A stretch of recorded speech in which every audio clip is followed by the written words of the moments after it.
in my own research, we have shown that if we can get people to think about their whys, the purposes behind their decisions, the broader purposes behind what they're doing, they're much more likely to be able to overcome the temptation. So if there's a piece of chocolate cake in front of me and I'm trying not to eat it, if you said, oh, I'm not supposed to eat that because I'm on a diet, that doesn't have much magic to it. But if instead I'm saying things like, I need to do this for my family, I want to look good for my children's wedding photos, or my children are looking at me, or I want to be a good example, or all these other kinds of reasons that these higher order reasons that you might have for getting healthier, being fitter, or whatever, not eating the cake, we show that increases the odds that people will avoid the cake. And we think it's because it's giving people meaning. These are higher order things that I care about, and these are what's going to motivate me to hold out. Welcome to the Huberman Lab podcast, where we discuss science and science-based tools for everyday life. I'm Andrew Huberman, and I'm a professor of neurobiology and ophthalmology at Stanford School of Medicine. My guest today is Dr. Kentaro Fujita, professor of psychology at Ohio State University and an expert in the science of self-control and motivation. If you're somebody who has ever struggled with procrastination, sticking to a goal, or coming up with the goals for your life, today's episode is for you. We start off today's discussion talking about the famous 2 marshmallow experiment, the one where they placed kids in a room with a marshmallow and told them that if they delayed gratification for that marshmallow, meaning they didn't eat it, they would then get 2 marshmallows. Those experiments received a lot of attention in that they were supposed to predict whether people would be successful later in life. We talk about the criticism of those experiments, but also how some of those conclusions were valid, and more importantly, how people of any age, including you, can build mental resilience and your ability to experience deferred gratification toward your goals. We also talk about intrinsic versus extrinsic motivation. These are topics that are very misunderstood out there, but Dr. Fujita clarifies that when we receive rewards for something we are naturally inclined to do, meaning that we love, it does not reduce our motivation to do that thing. And this is an important point, and we go into it in terms of the practical steps for building and maintaining your progress on goals. We also talk about what the data say about the specific steps that are most effective to both initiate and reach short and long-term goals. We also talk about how to get out of impulsive states and states of procrastination, what the data say about how to do that. Today's episode is really focused on science and, more importantly, practical takeaways, several of which I plan to incorporate into my own life. I only wish I had this knowledge when I was younger, but now, thanks to Dr. Fujita coming on the podcast, people of all ages can make great use of the information and data from his studies. Before we begin, I'd like to emphasize that this podcast is separate from my teaching and research roles at Stanford. It is, however, part of my desire and effort to bring zero cost to consumer information about science and science-related tools to the general public. In keeping with that theme, today's episode does include sponsors. And now for my discussion with Dr. Kentaro Fujita. Dr. Kentaro Fujita, welcome. Thank you. Really excited to be here today. I'm super excited to talk to you. We hear so much about motivation, discipline, willpower, tenacity, but we really haven't had a modern update on the psychology of these in a long while, not just on the podcast, but I think most people have heard of the so-called marshmallow experiment, which hopefully you could explain to us. Tell us what it revealed, some of the criticisms, maybe even some criticisms of the criticism, because I think the marshmallow experiment, which everyone will learn about momentarily if they don't already know what that is, sort of stands as this symbol of whether willpower is somehow innate or whether it's something that can really be cultivated. So if you would, what is the marshmallow experiment? So the marshmallow test was actually a series of experiments that was conducted by Walter Mischel in the 60s to 70s to 80s at Stanford. And what happens in the classic paradigm is a child comes in and is seated in front of a plate with some kind of thing that they really want. Generally speaking, it was a single marshmallow. And the children were told that the experimenter was going to leave for a while, but if they could avoid eating the one, or basically hold out and not eat the one, and it was still there when the experimenter came back, they could get 2 marshmallows. So this is essentially a self-control problem because you have a smaller sooner reward, and you're sort of trading that off with a larger later reward. And the key dependent variable here was how long the child could wait. Now, the dirty little secret about the marshmallow experiments is that no child waited the full 15 minutes that the experimenter was gone. But what you could do is you could basically, as soon as the door closed, you would start the timer, And then the amount, and you were just basically looking to see how long the children would wait. That was interpreted as the child's delay of gratification ability or otherwise self-control. Now, there were a series of experiments that we can talk about. They used these experiments to learn a lot about the different tactics and tricks and tools that kids could learn to use to improve their delay of gratification. But that's not what everybody knows. What everybody knows about these experiments is that many years later, they analyzed data in which they looked at children's delay time. So again, how long did they wait before they indulged in the one marshmallow? And then they saw to what extent it was correlated with important life outcomes like academic achievement, career success, income, even things like incarceration, social relationships. And what they found was shocking. The longer children could wait before eating the single marshmallow, the more likely they were to do well in school, more likely to make more money, have more friends, have better physical and mental health, and also have lower incarceration and problematic social behavior reports. And so this got people really excited about self-control because it was like it suggested that it was a key skill for important life outcomes. And this is what generated a lot of that excitement. Did any of the kids actually get 2 marshmallows as a reward? It depends on the data set. So research has now shown that the marshmallow test waiting times depend on a lot of things. So in the original experiments, there was something like 15 minutes. Other experimenters have shortened that time to 10 minutes, and that's a little easier for children to do. Another really important thing about the marshmallow test is that the child has to trust the experimenter. If you don't trust the experimenter, why should you bother waiting? Right? It's perfectly rational just to go ahead and grab the 1 if you don't trust the experimenter is actually going to bring you 2. So there have been experiments in which the experimenter looks reliable or unreliable in front of the child, so they forget something or they remember to do something. And when experimenters are unreliable, children do not wait. They just go and grab the marshmallow. And it's been argued that that's actually a sensible, rational behavior. So the setup here, it sounds really simple, but there's a lot of art behind this to make this experiment work the way that it's supposed to. Is it a leap to assume that the adage that children who observe their parents doing the thing that the kids are told not to do are less likely to follow instruction? For instance, if parents say, listen, no electronic devices until after dinner, and you've done your homework, and then the kids see their parent looking at their phone, does that reduce trust in the parent's advice? I don't know if it reduces the trust in the parents' advice, but there is a lot of research on what's known as social modeling. The most famous experiment of this, they brought in a blow-up doll, it was a clown, and it was referred to as Bobo. And kids either watched a video of an adult punching Bobo or being nice to Bobo, and then were allowed to play with Bobo themselves. And those that watched the adult punch Bobo were more likely to punch Bobo themselves. So this suggests that children are very observant for our own behavior. And so if you are acting in a certain way, children are learning that that's the appropriate way to learn. So I don't know that it's been done specific on self-control. It may have. But certainly in many, many other behaviors, children are remarkably observant of what adults do.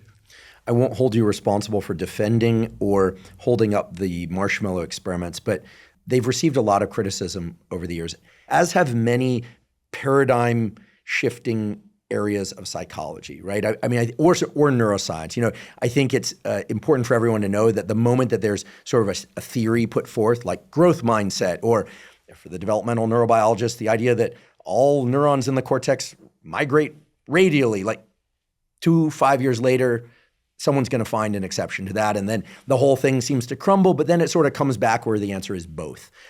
In terms of the marshmallow experiment, I've heard a lot of criticism. It wasn't as predictive as we thought. Maybe the experimenters were sort of biasing the data collection.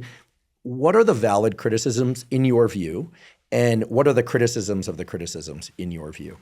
So as I mentioned, the marshmallow experiments or marshmallow tests, they have to be set up right. And like a lot of other psychology experiments, I think the psychologists kind of intuitively understood what it took to get it right, but we're not very good at articulating those for others to follow in kind of a recipe book. Mm-hmm. The most famous criticism, or the one that got the most press recently, is that there was a very large data set of children outcomes in which they completed the marshmallow test at 4 years old, and then a bunch of different life outcomes at adolescence. And so they basically wanted to see whether they could replicate the marshmallow test. And in principle, they should have. And They did and they did not. So if you looked at the simple correlation between did delay time predict outcomes like academic achievement and problematic behavior, the answer was yes, it seemed to replicate. But then the researchers controlled for things like social economic status, which was one of the criticisms of the original Stanford studies, because Stanford children, or at least the children that were going to the Stanford University daycare where these experiments were being conducted, were not your average American family, mostly well-to-do. And this matters. And so when the researchers, they had like 30 or 40 other covariate variables that they were controlling for. When they controlled for all these other variables, children's delay of gratification was no longer predicting these outcomes it was supposed to. And so this paper got a lot of attention for basically saying, look, the marshmallow tests are bunk. Now, this has been controversial because the question is, was that statistical adjustment appropriate? And are we interpreting that statistical adjustment correctly? There have been other experimenters, other researchers who have come along. One of them is named Yuko Munakata and her team. They took the same data set and they reanalyzed it with a different set of assumptions, a lot more conservative. So rather than throwing in 30 covariates, they put in theory-driven covariates, ones that made sense from what we know already about research as opposed to like throwing in the kitchen sink. And when they did that, they still found that delay of gratification predicted reports of problematic behavior, which suggests a very clean replication of the original marshmallow test. So, some people have suggested that failure to replicate the original marshmallow test, it got a lot of attention, but it may not have been the final answer because these experimenters, again, came along and looked at exactly the same data set and came to the opposite conclusion. So there's still a bit of a debate out there, but I think the main point to take away here, again, is that the way that you set up the marshmallow test is really important. You have to have trust, and the argument about social economic status is that kids who grow up in high SES environments, they're very stable, they're very predictable. So when you wait, you are more likely to get the larger later reward. But if you come from a lower SES family where rewards come and go and just because you save now doesn't mean it's going to pay off later, they're not going to wait. And so it's not as indicative for them. So all of these things have to be carefully controlled for. And they were part of the original experiments. Again, not really well articulated to the extent that you can create a situation where people do trust that they will get the larger later reward. There does seem to be some predictive ability of this test. Now, let me just say, as a self-control researcher myself, I think people are missing the boat. What is most interesting about the marshmallow tests is not whether or not they can predict outcomes later. And that's very nice to convince people that self-control is important. If I'm applying for federal grant money, for example, that's probably the first sentence that I write, that self-control predicts life outcomes. There have been many, many other ways of testing this hypothesis, so I don't think we need to rely on the marshmallow test to make that point anymore. The most important thing about the marshmallow test that gets completely overlooked goes back to something you said earlier, Andrew. Is it an innate talent or is it something that we learn? The most important experiments, Walter Mischel and his team were teaching children the strategies of self-control. And when children learned them, their delay ability got better. That is a really, really important lesson because it suggests that self-control isn't something innate. Instead, it's something that we learn over time. Let me just give you an example. So one of the things that he taught children was, is it better to stare at the one marshmallow or close your eyes? Cover it up or close your eyes? 3-year-old children believe that it's better to stare at it because they think that's how I'm going to motivate myself. Like if I can see what I want, I'm going to be able to wait. Right? I can see the one, I can imagine the second, I can wait longer. 5-year-olds learn that that's not going to work and they learn to cover it up or close their eyes. Interestingly, this basically, you can create a written test where you can ask, or a verbal test where you can ask children, what do you think you should do in order to wait longer? And research shows that children who, well, let me be more careful. Research shows that there are age-related differences. So at 3-year-old, they don't know anything, but at 5-year-old, they've learned. And then later on at 13 years old, those children who correctly understand the quote-unquote rules of self-control have less problematic behavior. So Walter Mischel and his team went to a summer camp for children with behavioral problems, and those that understood the rules, the tricks that work and the tricks that don't work were less likely to have behavioral problems at that camp than those who did not. So knowledge matters. Self-control can be learned. It can be taught. You can learn by trial and error. And I think that's really important because it suggests that rather than being something that we're born with, we can get better, we can grow, we can improve over time. And I think this is a really important lesson that often gets overlooked with these studies. I'd like to take a quick break to acknowledge one of our sponsors, David. David makes protein bars unlike any other. Their newest bar, the Bronze Bar, has 20 grams of protein, only 150 calories, and 0 grams of sugar. I have to say, these are the best tasting protein bars I've ever had, and I've tried a lot of protein bars over the years. These new David bars have a marshmallow base, and they're covered in chocolate coating, and they're absolutely incredible. I, of course, eat regular whole foods. I eat meat, chicken, fish, eggs, fruits, vegetables, etc. But I also make it a point to eat 1 or 2 David bars per day as a snack, which makes it easy to hit my protein goal of 1 gram of protein per pound of body weight. And that allows me to take in the protein I need without consuming excess calories. I love all the David Bronze Bar flavors, including cookie dough, caramel chocolate, double chocolate, peanut butter chocolate. They all actually taste like candy bars. Again, they're amazing. But again, they have no sugar and they have 20 grams of protein with just 150 calories. If you'd like to try David, you can go to davidprotein.com/Huberman. Right now, David is offering a deal where if you buy 4 cartons, you get the 5th carton for free. You can also find David on Amazon or in stores such as Target, Walmart, and Kroger. Again, to get the 5th carton for free, go to davidprotein.com/Huberman. Today's episode is also brought to us by Lingo. One of the most important factors in your short and long-term health is your body's ability to manage glucose over time. Glucose directly impacts our brain function, mood, and energy. You want your glucose relatively stable across the day without big peaks or valleys. This is why I use the continuous glucose monitor and app from Lingo by Abbott. Lingo provides minute-by-minute glucose data directly within the app, showing you how your glucose responds to food, exercise, and stress. This information can help you make smarter choices to support your health both now and in the long term. The CDC estimates that more than 1 in 3 American adults has prediabetes, and that many of these people don't know they are living with prediabetes. Visibility about how your diet and activity affect your glucose can be the first step toward informed conversations with your doctor and making smarter daily choices. If you'd like to try Lingo, Lingo is offering Huberman Lab listeners in the US and UK 10% off a 4-week plan. Just visit hellolingo.com/Huberman for more information. Terms and conditions apply. Again, that's hellolingo.com/Huberman.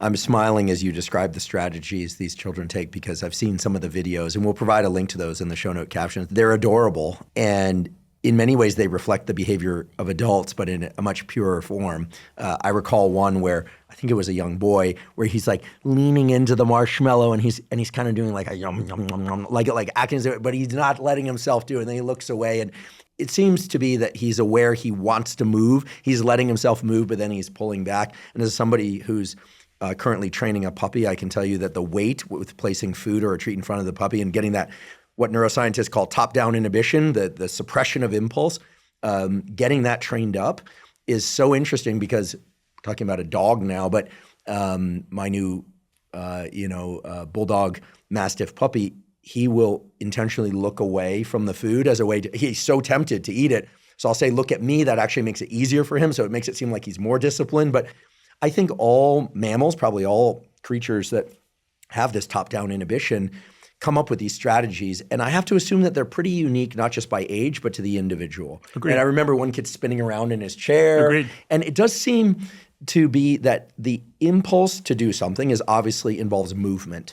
And it seems, and I'm curious if there's any research looking at if people have an opportunity to actually move their body as opposed to sit rigidly and prevent movement, whether or not they're more effective in suppressing impulsive behavior. I mean, in cultures, many cultures, you have things like worry beads to sort of dispel anxiety. Some people, when they get stressed, will go for a walk or a run, and it does seem to work. It's almost like there's a revving of the engine that drives movement. We could talk neural circuits, but it doesn't really matter what those are.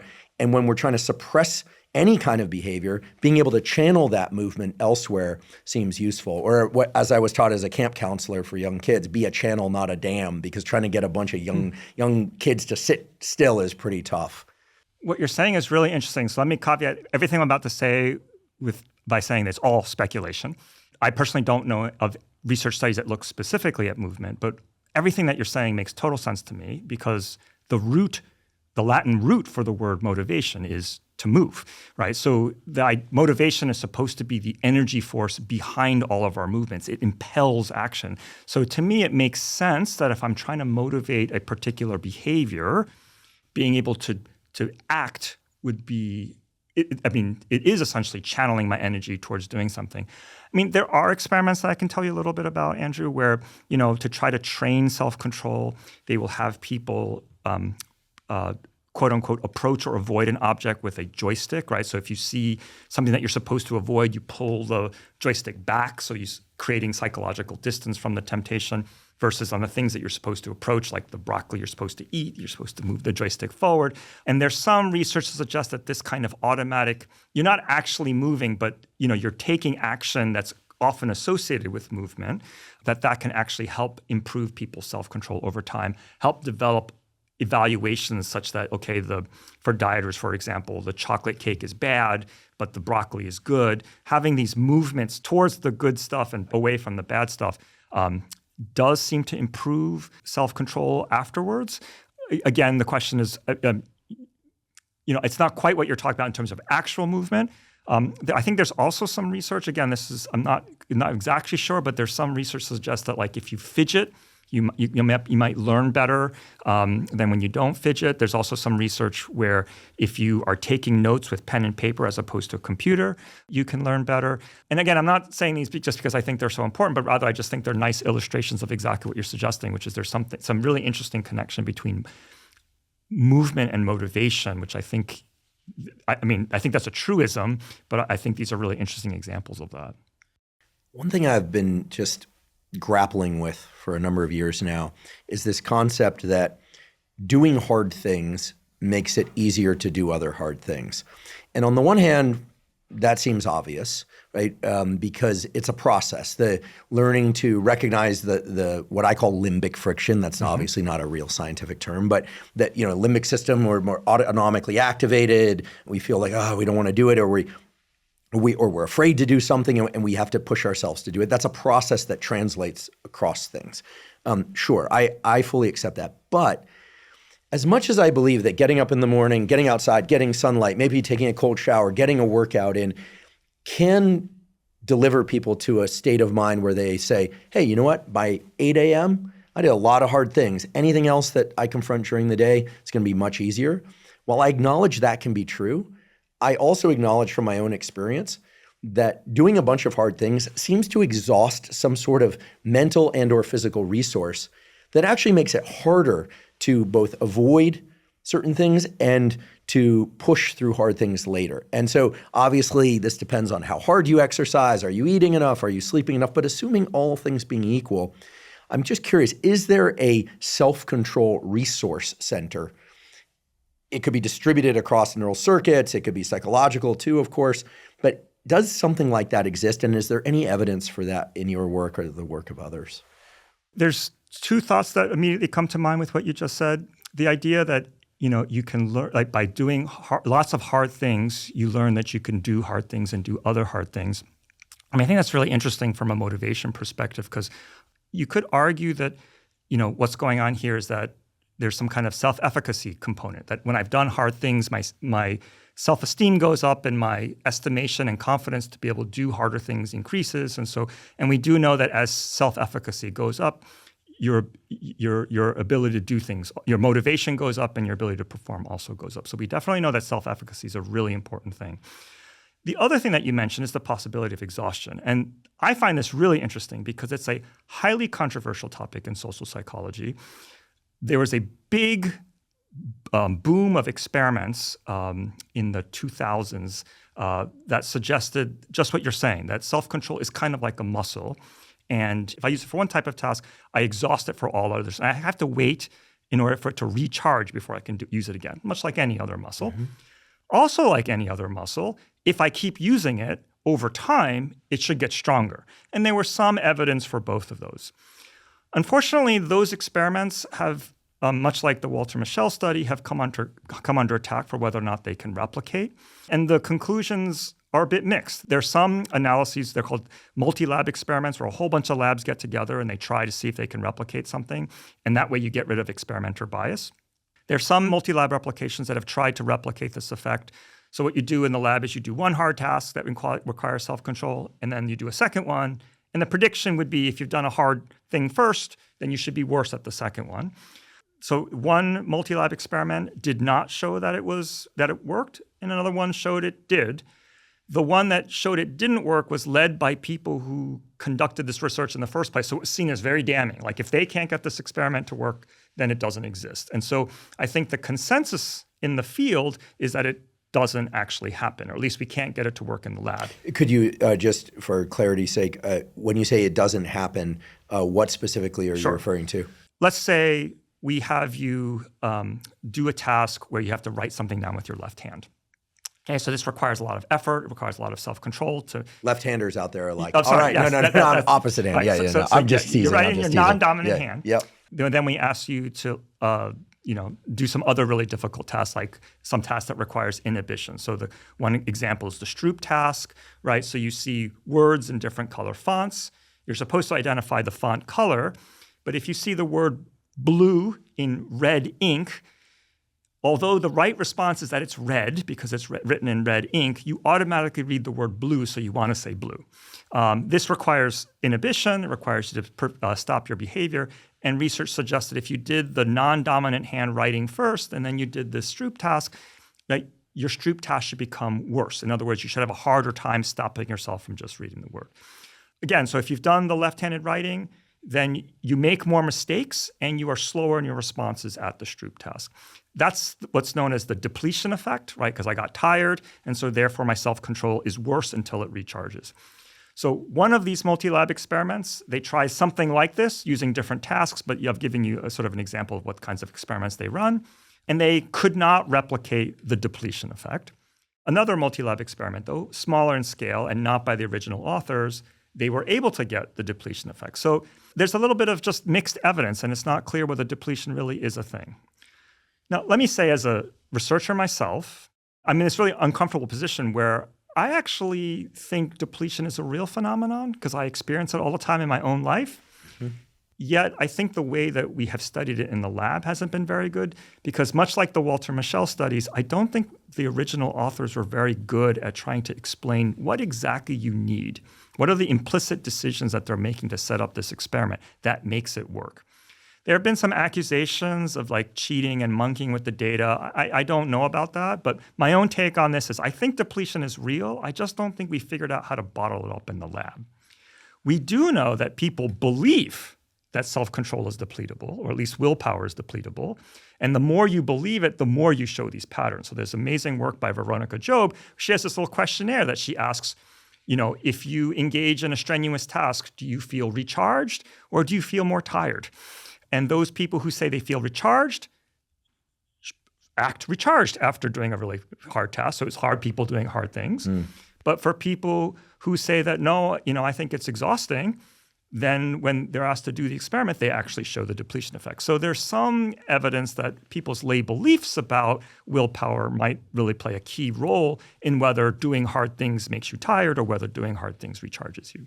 Well, I'm going to stamp the belief into my mind that doing hard things makes other hard things easier because I do believe in the belief effects that you describe and that my colleague Ali Crum at Stanford has described for a number of different categories of thinking and behavior. I also happen to like exercise and I happen to like the sorts of things that are supposedly building up willpower. So I'm going to tell myself this, but your point is taken, which is that our narratives about willpower matter a lot for whether doing hard things makes subsequent hard things harder or easier. I'm curious about the specificity of these kinds of effects. For instance, if people do any number of hard things, but they're told to pay attention to their internal process, like can they feel their stress go up and then go down? Maybe they learn to do some long exhale breathing to lower their autonomic tone, which we know slows heart rate, et cetera.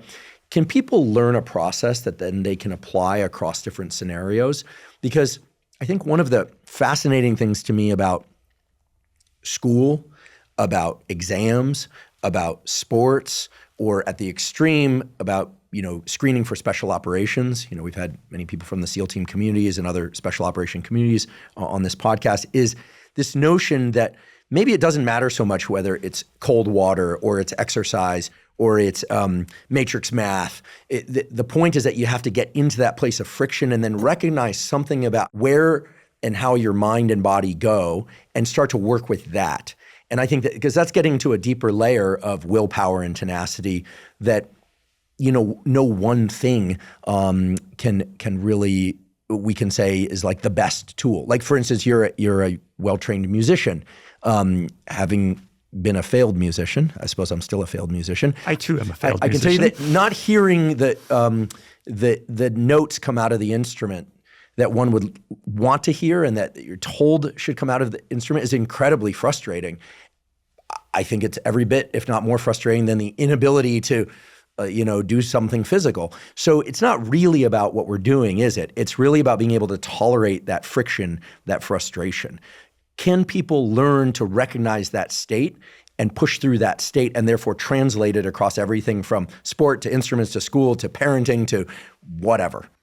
I think what you're saying is really interesting, and I have a whole bunch of thoughts, which I'm going to try to get out in a systematic and organized way. So first, again, I'm not an expert in this area, but we do know that people have differential distress tolerance, how much unpleasantness they're willing to put themselves through, and there are individual differences. As far as I know, it probably can be trained, and usually through exposure. But again, I'm not an expert in this area. What I can speak to with respect specifically to willpower is that willpower training paradigms have shown very limited success. So for example, imagine you're doing the Stroop task and you're doing hundreds and hundreds and hundreds, if not thousands of these trials. Another training exercise is you literally go home and you practice doing everything with your non-dominant hand as opposed to using your dominant hand. So these willpower exercises, you do them for a week and you come back. Some experiments have suggested that they do, in fact, improve self-control. Others say that they don't. And on average, reviews of this literature have suggested that the effect is much smaller than you might hope, despite all the work that you put in. And it's very variable. So some people will see some gains, but they'll be small, but many people will see no gains. That's about willpower specifically. And this is at the point where I have to get a little bit more detailed. I think there's a difference between willpower and self-control. So willpower is one of the ways that we improve and enhance our self-control abilities, but it's not the only one. And so the other ones, I've already described some of them to you that Walter Mischel discovered with the delay of gratification paradigm. Right? So he wasn't studying willpower. He wasn't testing whether children could just gut it out and use their own brains to inhibit their behavior. Instead, he was looking at things like covering your eyes or covering the bowl or turning your head or imagining the marshmallows to be puffy white clouds or imagining that there's a picture frame around it. So it's not real. It's just a picture. All of these different behavioral and psychological strategies that children were using, these enhance self-control without leveraging willpower. At this point, you could ask, what is willpower? And it's not actually clear in psychology what that actually means, but most people understand willpower to be the effortful inhibition or suppression of impulsive tendencies. So there's a yummy piece of cake in front of me, and I'm really tempted to eat it. Willpower or inhibition is the active fighting of that temptation, telling myself, don't think about it, don't give in, don't do something about it. And I think this is sort of the paradigmatic sort of version of self-control in which you use your mental muscles to push down those ideas. Those trainings are the ones I was telling are not very effective. But training some of the other strategies that we might have, like closing your eyes, or imagining a cockroach crawl across the cake, or asking yourself, what your children would say if they saw you eating the chocolate cake after saying that you wouldn't. All these other strategies, behavioral and psychological strategies, or tools, as we might refer to them, those can be taught, and those can, in fact, improve your self-control. So whether or not self-control is something that you can learn to get better at, I think the answer there is yes. Whether willpower is something that you can get better at, there I am not so sure. I have this kind of running theory in my mind, which is anchored in neuroscience. We know that areas of the brain are involved in kind of more sophisticated processes where we can imagine ourselves now, think about our past, think about our goals in the future. Kind of a high-level strategy formation definitely involves the forebrain, but it's a distributed phenomenon. I think everyone agrees on that. And then we have brain areas that we know from stimulation during neurosurgery, brain lesions, et cetera, that they're kind of like switches. It's like they make you want to eat. They make you want to mate. They make you want to vomit. Any number of things. These are hypothalamic. They're sort of deep limbic and hypothalamic circuitry. And I have this very crude idea that when it comes to suppression of behavior or it comes to aspirational behaviors, like motivating to do something hard over time, that when we find ourselves at a friction point, like we don't want to do something we should, or we're having a hard time resisting something that we shouldn't, that we have to go a layer deeper into the limbic system and hypothalamus. Like we just have to come up with contingencies that are much grosser than the like you said, like a cockroach on a marshmallow. It's like sugar's good. We have an innate circuit for being drawn towards sugary things, fatty things. Yum. It's like hardwired. So we go towards the vomit reflex a little bit, right? We don't want to get up and go to class because we're exhausted, and fatigue is real. Fatigue is real. So it shuts down our forebrain, so the circuits are impaired. Our hypothalamus is driving us to like go back to sleep, but we have to think about the fear of showing up in class for an exam and not knowing, it's the nightmare everybody's had at least once, right? So I feel like the control strategy seems to be to go to a deeper layer of fear, disgust, et cetera. How well does the opposite work? Like how good is aspiration for good stuff? Because those are also powerful drivers of human behavior. And I'm curious whether experiments have been done to differentiate between sort of fear and love, if you will, to put it broadly, to allow us to navigate all sorts of circumstances.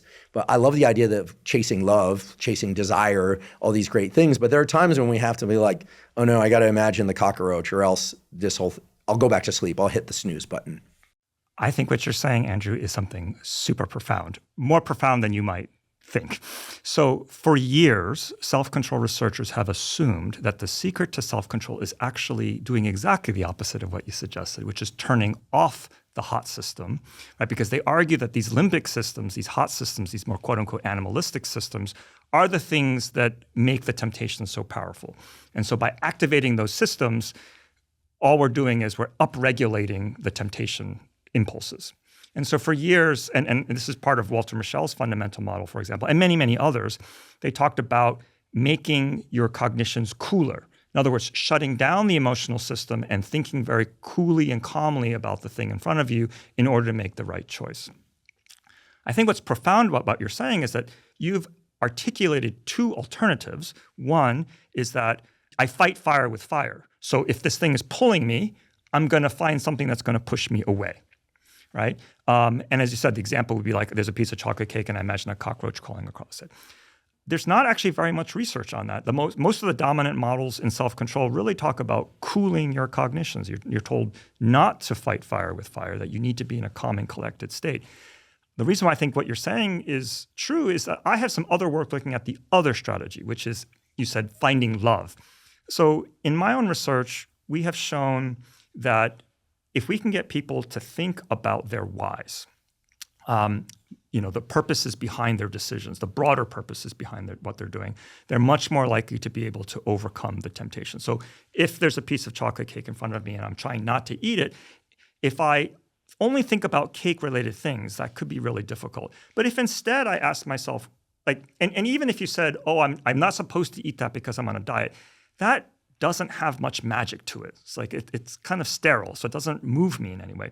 But if instead I'm saying things like, I need to do this for my family, I need to do this to get to my children, I want to look good for my children's wedding photos, or my children are looking at me, or I want to be a good example, or all these other kinds of reasons that these higher order reasons that you might have for getting healthier, being fitter, or whatever, not eating the cake, we show that increases the odds that people will avoid the cake. And we think it's because it's giving people meaning. It's infusing the moment, as you say, fighting fire with fire, not with fear, but with love. Like these are higher order things that I care about, and these are what's going to motivate me to hold out.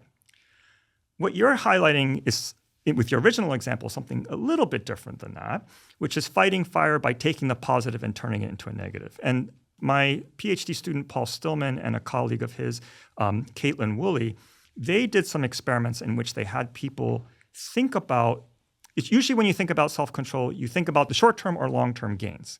They instead had people think about the short-term losses of indulging. So what are some of the things, think about the sugar crash that you would experience if you ate the chocolate cake, right? So, and they showed that kind of served much like you were talking about, the vomit response. It pushes people away far enough. They're in the short-term mindset. They're thinking about short-term things. The short-term is pulling them in, so they fight that with a short-term repellent.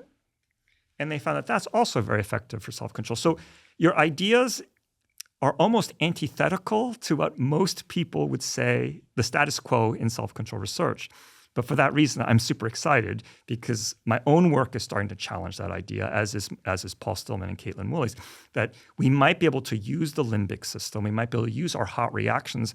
We don't have to assume that they're going to be bad, or they're going to predispose us to indulgence, and make us susceptible to indulgence. But instead, they might be what inspires us and gives us the motivation to do the right thing. And I think that is really exciting. Fascinating. And I'm so glad you're doing that work. We had David Goggins on this podcast. David, author of Can't Hurt Me, and famed for doing hard things all day long. I knew David before he had a book, before he was public facing, and I can tell you, I met him at a meeting, and afterwards he said he was running to the airport, and I thought he meant like rushing to the airport, because that's what that means to me. He was literally running to the airport. We were 16 miles away from San Jose Airport, and he went in the back, changed, and he ran to the airport with his luggage. So he's always been that way, at least as long as I've known him. And I think one of the reasons David is such a shining example of motivation is that he is very open about the fact that he listens to negative comments from social media in his headphones when he runs. He's talked about that. He tells himself what a piece of garbage he is if he doesn't do this. I mean, he basically flagellates himself into doing these things. And any attempt to suggest to him maybe you could take a more soft gloves approach, he's not hearing it. It clearly works for him. He's actually right now, I think he went back to the military. He's also in paramedic school. I think he's probably becoming a physician too. I mean, he's a remarkable example of that approach. It's an approach that's very hard for a lot of people, and some people would say it's pathological. I don't believe it is, because it clearly works for him, and the alternative was far worse. He'll tell you that as well. We could even talk about eating disorders, right? Anytime we have a discussion about suppression of the impulse to eat cake, there's going to be a subset of people out there that are saying, oh, so what you're talking about is eating disorders, right? Switching the contingency. If I can avoid it, that's rewarding, which is associated with certain eating disorders. I love the idea that there's this other side, that you could entice yourself with the positive outcome. What I'm hearing you say is that if it's a short-term battle, like right now, think about the downside or the upside right now. If it's a long-term battle, you want to think in terms of long-term outcomes, both bad and good. Is that right? Should we have all of those in our toolkit? I completely agree with you. And I love the fact that you used the word toolkit. My colleague Ethan Cross and I, we wrote a paper in which we talked about the self-control toolkit. Basically, we argued we have lots of different ways to enhance self-control. We speculate that certain tools might work better for certain people at certain times. We don't currently have a very good framework for predicting what would be the right strategy for this kind of person in this kind of situation. And so if your listeners are saying, wow, that totally would not work for me, that's okay by me too. I don't think there's going to be one tool that's going to work for everybody. The self-control toolbox approach explicitly embraces the idea that different things are going to work for different people. So if you're the kind of person who's very reactant, someone who says, no, I can do it, then you might want to think about all the bad things people say about you, because you're going to react to it and say, no, I'm going to do it. But if you're the kind of person who tends to listen to what people say and you incorporate their perspectives and they're saying bad things about you, well, then that's probably going to have a demotivating effect, right? So again, the strategy that works so well for one individual may not work for another. It may also be that certain self-control strategies work for certain contexts and not for others. So for example, for me, getting started with the workout is the hardest part. I have a litany of reasons why I don't want to do this today. And so for me, the hardest part is just getting on the bike or starting to lift weights. Sometimes it's just putting on the workout clothes. The strategies I use for that, I usually tell myself, like, what would my heroes do in this situation? So the quote unquote, what would Jesus do? I think is a very effective strategy in those kinds of situations. You imagine someone that you really admire, or you imagine someone who looks up to you, and you want to be that person that you admire, or you want to be that person that people see in you. That for me helps me get going at the beginning of exercise. But when it comes toward the end, when I'm like just pumping out that last rep, or I'm just the last minute of a really hard climb, these things don't work so well for me. Like for me at that point, I just want to grit my teeth and get it done. And so willpower might be a better strategy. So I think we have to explore the entirety of the self-control toolbox. We have to, and through trial and error, find what works best for us. This is another reason why I would like to stress to your listeners that self-control is a skill that you tailor for yourself. And it's a lifelong journey, right? I'm not going to be able to get up here and say, do X, Y, Z, and all of a sudden people are going to be amazing. Instead, they have to try and they have to fail. And it's in the failure where you actually learn the most, because you say, oh, that's not for me, or at least that wasn't for me at this time. The reason why I find this approach really exciting and also hopeful is that I think a lot of people, when they fail at self-control, they just say, oh, I'm a terrible person. I'm never going to get this. I just have bad self-control, bad willpower. But instead, the learning approach, the toolbox approach just says, okay, that tool didn't work this time. And failure represents an opportunity for self-growth and exploration and discovery, which makes it a lot more positively toned as opposed to, wow, I really screwed up. I'm a terrible person. My goal's forever gone. And I think that's a really important implication of understanding self-control not as an innate skill, but something that you grow and cultivate over time with things that you learn. As many of you know, I've been taking AG1 for nearly 15 years now. I discovered it way back in 2012, long before I had a podcast, and I've been taking it every day since. AG1 is, to my knowledge, the highest quality and most comprehensive of the foundational nutritional supplements on the market. It combines vitamins, minerals, prebiotics, probiotics, and adaptogens into a single scoop that's easy to drink and tastes great. It's designed to support things like gut health, immune health, and overall energy. And it does so by helping to fill any gaps that you might have in your daily nutrition.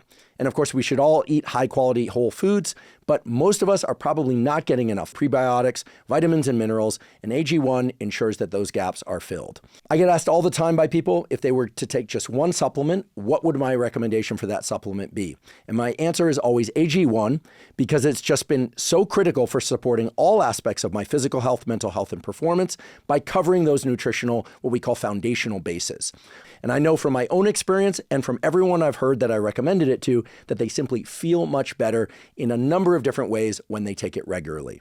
If you'd like to try AG1, you can go to drinkag1.com/Huberman to get a special offer. For a limited time, AG1 is giving away a week's supply of AGZ, which is their sleep supplement, and a free bottle of vitamin D3K2 with your subscription. AGZ is something that I helped design. It tastes great, and it's the only sleep supplement I take. It has a collection of different things in it that has dramatically improved my sleep, both my slow wave deep sleep and my rapid eye movement sleep, and I absolutely love it. Again, that's drinkag1.com/Huberman to get a week's supply of AGZ and a bottle of D3K2 with your subscription.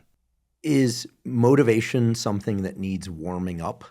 I've long chuckled at the fact that we understand that you need to warm up before exercise. Even if it's running, you got to jog a little bit before you sprint. Certainly we need warm-up sets before we do our work sets. Everyone understands this. But for some reason, I think people assume that focus and doing hard things mentally or creatively should be like a step function where you're like, show up to the work, you're like, focus. I like to think I've tried to spread the gospel of look, it's going to take a little bit of warming up. Your mind's going to flit to other things. I mean, and you can drop into a groove. I mean, I think that the really interesting research on both the hypothalamus, but also these higher brain states, if you will, the models say that there's sort of like an attractor model where, you sort of like your brain state is sort of like a ball bearing on a flat surface that's kind of moving around, and the ball bearing's moving, and then over time it becomes more and more concave, and eventually focus, you drop into a groove, but that takes time. It takes reps. It takes the mind picking up your phone again for the third time and then going, I just got to get this thing out of the room. That focus isn't just like a switch. Motivation isn't just like a switch. And I don't think people really, they either haven't heard it or they don't believe it, but everyone at least to my knowledge, has experienced it. We're not robots. We're not robots. And so are there tools that people can use to either embed that knowledge or to, move into focused states more quickly or more effectively, as well as move out of motivated states? Has anything been studied about transitions between tasks as something useful? Because we have dynamic lives, right? It's not just about the workout or just about the class or just about, parenting or just about whatever it is. We have to move from one thing to the next, and these are very different brain circuits. I think what you're saying is really fascinating. I love this idea of attractor states. In my own work, we don't have that kind of model, and we don't use the language of warming up. But we do know that there is a dynamic interplay between how you think about something and the motivation that you're experiencing, right? So if a workout is, another hour of pain, like we're not going to get super excited about it. But if instead you change your mindset about it, and again, this is the power of work that Ali Akram and folks who do growth mindsets think about.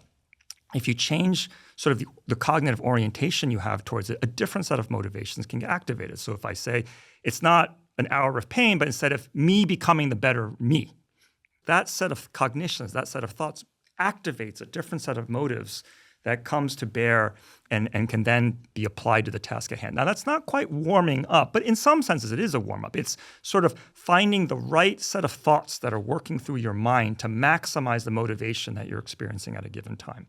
Another interesting thing to think about is that there's sometimes, it's not just about the amount of motivation, but it's also the type of motivation. For example, many sports have an offense-oriented component and a defense-oriented component.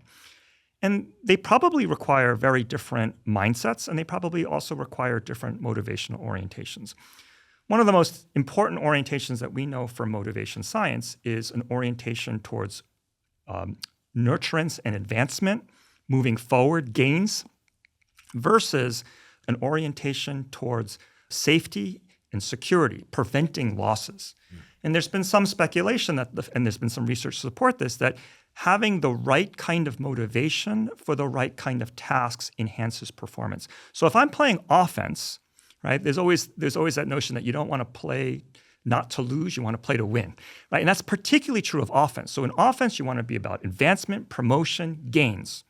But when you're on defense, right, at times it very well might be about preventing losses. And so if that were true, and again, that's not true for every sport, but if that is true for a particular sport, you might do better if you're in a more promotion motivational state when you are on offense and a more prevention motivational state when you're on defense. And if you get that mixed up, you won't be as effective. So when you get the match, research suggests that you enhance performance, but if you get a mismatch, you kind of have like not quite grooving, and you won't perform as well. You're not right. You're just not feeling right. You're not feeling fit. There is research on regulatory fit, and it suggests that if you can get task motivation fit, if you can get yourself in the right motivation for the task at hand, you'll have enhanced performance. Now, the reason why I bring this up is because research that I've conducted with my colleague Abigail Scholler and David Mealy, we've shown that people have some insight into this. They know there are certain tasks that it's better to be promotion on this task and it's better to be prevention on this task. And they also kind of know the thought processes that they have to engage in order to get there. So are you going to be thinking about gains or are you thinking about losses? Are you going to be more in a sort of security or advancement or security mindset? They can tell us that if I think this way, if I think about security or I think about advancement, I will do better on this task, which suggests that people have some insight into not just the amount of motivation, but the right type of motivation to do well. And so part of what you're talking about warming up might be that people are sort of trying to cobble together the right set of thoughts to get the right motivational type, not just the right amount, but the right type in order to do the task at hand. There may also be an additional complexity with the amount, because we know not enough motivation is not good, but we also know too much motivation is bad. And so Yerkes-Dodson rule, like the U-shaped functions, you kind of want to be in the middle for ideally. You want to be amped up to be able to do the task at hand, but if you have too much, right, you might choke because it means so much to you that you just overthink things, right? So There might also be regulation not just to maximize motivation, but the right type and at the right level for the task at hand. So you can imagine your colleague David Goggins going absolutely crazy at a daycare soccer, like some children's soccer game. That would be bad, right? So you need to scale back motivation, find that sweet spot. So I think there is a lot of this regulation that people kind of do intuitively. Some people probably do it better than others. And I love this idea. I've never thought about it as sort of warming up, because it might take a couple of moments to actually get all the ducks lined up in a row so that the system is operating functionally, both cognitively, motivationally, biologically, at all levels to maximize performance. And I love this idea. You also mentioned this idea of switching. And there is an extensive literature in cognitive psychology. It's called task switching, moving from one set of tasks to the other and rapidly switching back and forth. There's something known as the switch cost. There's a sort of delay and a decrease in performance at the very point of switching, because there's kind of a cognitive inertia. You're still operating under the old set, and it takes some time to figure out how to switch into the new one. Sort of zooming out a little bit, I think that's also related to research on disengaging, right? So, I've been pursuing this goal for so long, and I get it. Now it's done. It doesn't really make sense to keep going because you've already accomplished it. It's time to move on to something else. There is some research that suggests that disengagement process is very difficult. And we actually don't understand it nearly as well as we understand persistence. So because of research on self-control and grit, we know a lot more about persistence than we know about disengagement. And it's an area of research that is really important for us to get into.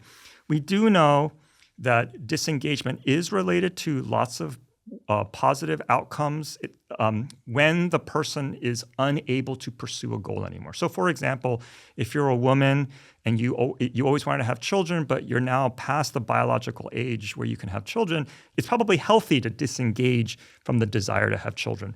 Similarly, if we age out of a sport or we experience some kind of catastrophic injury where we just can't do it anymore, or some window of opportunity has closed, right?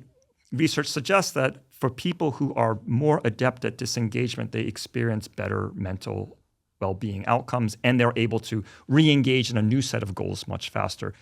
But beyond that, we have to really understand more about the psychology of disengagement and how we know when to persist and when to disengage. It's a really important question, but we don't know very much about it, partly because we tend to, in our culture, emphasize persistence and grit more than disengagement. Seems like what we're trying to do when we want to get motivated or when we're engaging self-control is we're trying to bring together state of mind and body and concept. So there's the thought piece, like I'm a person who works out even if he doesn't want to, provided I'm not sick or injured, right? Because I think it's important to have those caveats. I don't believe in the no days off thing. I take a day off every week. I cycle my training, et cetera, et cetera. But I also believe in state of mind and body. And one of the things that's kind of, that just isn't discussed enough among high performers, and I think in athletics, in academics, in music, et cetera, is that once you taste a really great workout, once you taste flow state, once you taste neuroplasticity, like you grind it out and you learn something and you now have mastery of something, there's this temptation to need to be in that perfect state in order to feel like you can do it at all. Like as you ascend the staircase, that somehow like that's going to happen more and more often. And many people will assemble their entire lives trying to recreate those states. And I think one of the beautiful things, again, about people like David Goggins, we've also had Coleman Ruiz, another SEAL Team Tier 1 operator, DJ Shipley, Jocko Willink. I think what's beautiful about that community is the way that they describe doing hard things, but actually they were weaned in BUDS and in their other training from a place of suck. Like as Jocko, who's a good friend of mine, says, we start where it sucks. When your weapons are wet and you're cold and it's sandy, that's the starting line so that you completely recalibrate this notion of optimal performance. And I think that's something that we don't really have an analog for in the rest of the world, certainly not in academia. It's like get great sleep, maybe caffeinate just enough, be on the right place of that U-shaped curve, right? Or inverted U-shaped curve, not too stimulated, not understimulated, and on and on. And I think, well, all of that's great. It's one of the reasons I don't like the notion of optimization, because ultimately optimization is about for that moment.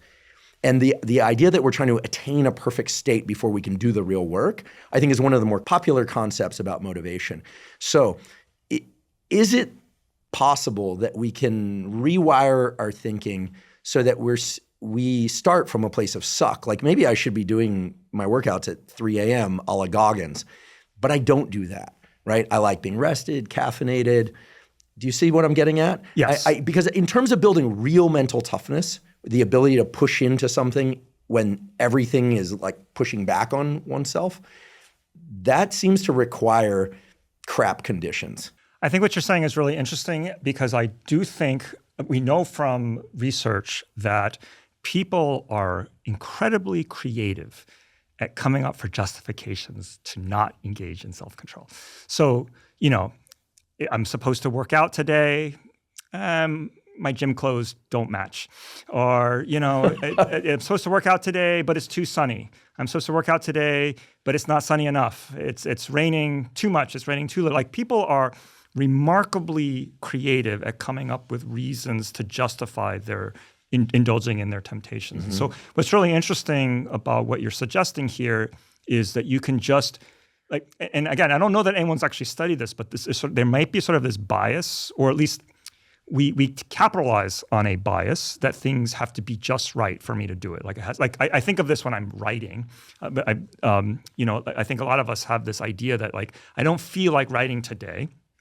The conditions just aren't right, so I won't. I'll just put it off till the muses hit me and it's just right? And you learn over time that your every day is going to be that not so perfect day, and so you just have to learn to deal with it. And then once you get into it, as you were talking about earlier, you might warm up to a point where now it's actually optimal, but it takes some time to get there. I think one of the things that's really interesting about what you're suggesting about the sort of optimization culture may be that we're embracing this partly because optimization is an exciting idea, but also it's a great justification for not ever doing the really hard things because the conditions aren't quite right. And again, I think people are incredibly creative at coming up with reasons why they shouldn't do the hard things. In the moment of choice, it seems perfectly reasonable. And that's one of the things that's really frustrating and challenging about self-control, because you mentioned this sort of idea of aligning concept with body. When self-control conflicts are far away from us, so when I'm thinking about, exercising more next year, but not today, next year, it's really easy to be able to say, that's the right thing to do. That's the thing that I really want. But when next year becomes today, right, all of a sudden my mindset's in a different place, and that choice is really hard again. It becomes really, really hard. The clarity that I once had is gone. What's also frustrating with self-control is, so that makes it hard to follow through with your intentions. But what's also really frustrating about self-control is as that moment passes and you're looking back at it sometime in the future, right? So now that the data start has come and gone, and now you're looking back on it, you have distance again, and the clarity comes back, and you're like, why didn't I do what I was supposed to do? So again, one of the frustrating things about self-control is that it's distance dependent. The right thing to do is really clear when it's far away, but when it's close, it's hard to figure out what I should be doing. And research that I've done suggests that this exists in part because our minds shift in how we think about the event. When the event is in the distant future, it's more abstract. Or distant future, or it's happening to somebody else, or it's hypothetical. When it's far away from me, it's not imminent, I'm more likely to think about it in terms of desirability, why I'm doing it, right? It's going to be much more abstract. But when that future becomes now, my mindset changes, and I'm thinking now much more about feasibility, how am I going to do it, and much more concretely about what I have to do. And the problem is a lot of these things that are hard, the whys are really positive, but the hows are really negative, right? That's because they're hard. And so just at the point where I have to do the hard thing is when I'm thinking about why it's so hard the most. And then that's why I say I don't want to do it. And then again, time passes, distance passes, it gets farther away from me, and I'm looking back on it and be like, but that was something I really, really wanted to do, because now I'm thinking about it in terms of why again, instead of how. So in order to try to overcome that, in my lab, we've conducted experiments in which we have people think about, we bring them in and we have them think about their goals and why they're pursuing their goals or how they're going to pursue those goals. We then give them a self-control conflict that's unrelated to those goals. So they're just thinking generally about why or generally about how. So this is, again, the frame of mind that we generally have when things are far away, or the generally have frame of mind when they're close. You use the word warm up. So we've essentially warmed them up. And then we give them a self-control task, and they have much better self-control when they've thought about whys than hows. And again, we argue that this is because we're simulating the mindset of when the thing was distant and when it was close. But that's the problem with hard things. When they're in the distant future, it seems like a really good idea, and we can think about why we want to do it. When we actually have to do it, we don't think about why anymore. We think about how, and the how just sucks. And then again, as time passes on, we look back, we're completely perplexed as to why we didn't do the thing when it's so clear to us that that was the thing that we really wanted to do. I would also add, and feel free to disagree, that the rewards that come after challenges to meet those rewards are the real rewards. I've been going on and on online for a few years now that, dopamine and other forms of chemical reinforcement that come without effort, while there are examples of those that can be healthy or innocuous, most of them are pretty detrimental. But there's nothing quite like rewards that follow intense, prolonged effort. It's really interesting that you mentioned this, because I think when we think about self-control, we tend to think about it as a binary. So again, if we're going to use cake as an example. So if I'm trying to lose weight and there's a piece of cake in front of me, usually it's a binary. I have this goal to lose weight. I also have this goal to eat the yummy cake, right? And those two goals are in conflict, and I have to choose one of them. And that makes the decision actually kind of hard, because it's one against one. One of the things I think really interesting about what you're saying about doing hard things is that those are additional motivations that have nothing to do with losing weight, right? Those are additional motivations that fuel the long-term goal. So I was mentioning before, it's really important to think about your whys. I'm using that in plural, because it's not just the one why I want to lose weight, but it's I want to be healthier. I want to be a good example for my kids. I want to show that I can do this. I want to become the better me. Whatever, all these different motivations. There's no reason why resolving a self-control dilemma should be a fair fight. Like, why should you give the temptation a fair one-on-one challenge? Instead, I think you're kind of highlighting that growth, self-discovery, confidence, self-esteem, all of these other things can also, if we can leverage them, we can become much more powerful against the temptation, because we just find additional sources of motivation to push through the things that we really don't want to do. And ironically, it's an upward cycle, because the more you do it, right, the more positivity you experience, and so it's sort of a virtuous cycle. Whereas you can also imagine the opposite. If you give up, right, then you say, I'm not capable. And all those motivations start to collapse. I'm not going to become that person. I'm not going to grow. I am the person I was worried I was. And all these, you can just sort of hear this negative self-talk, and you can see it becoming a negative downward spiral. So I really find what you're saying really interesting. Like really, not just the phenomenon, but to really focus on it and say, like, I'm doing the hard thing not just for the one goal, but because I want that dopamine rush. I want my system to learn how to take this on, and I want to prove to myself that I can do it. As I said, it shouldn't be a fair fight. We should stack the deck in our favor. Yeah, if the temptation is limbic, come in with more limbic as well as high-level concepts. Spread them out over time is what I'm hearing. Like, what's the benefit now? What's the drawback now of making the wrong decision? And then extend that out to like tomorrow, the next day. Spending a little bit of time on these things can mean a lot. And in the end, what we're saying is a lot of time is really like a minute. Yes. Right? Like, it's not like you just have to sit down and do a journaling exercise, although I think from your work, it's clear that that can be beneficial. I do also think that like it should get easier over time, because as you said, we have these attractor states in our mind. And the first time we try to pull these thoughts together, it's herding sheep, right? So you're trying to get all these ideas and these motivations and these thoughts and these biological systems, motivational systems, cognitive systems all lined up. The first time you do that, that might take more work, but the more you do it, right? We know the mind likes to practice and be in the same places, I think more over time, it should become faster and faster. So this idea of warming up, which I really like that you mentioned before, the warm up might get easier and easier and easier the more I do it.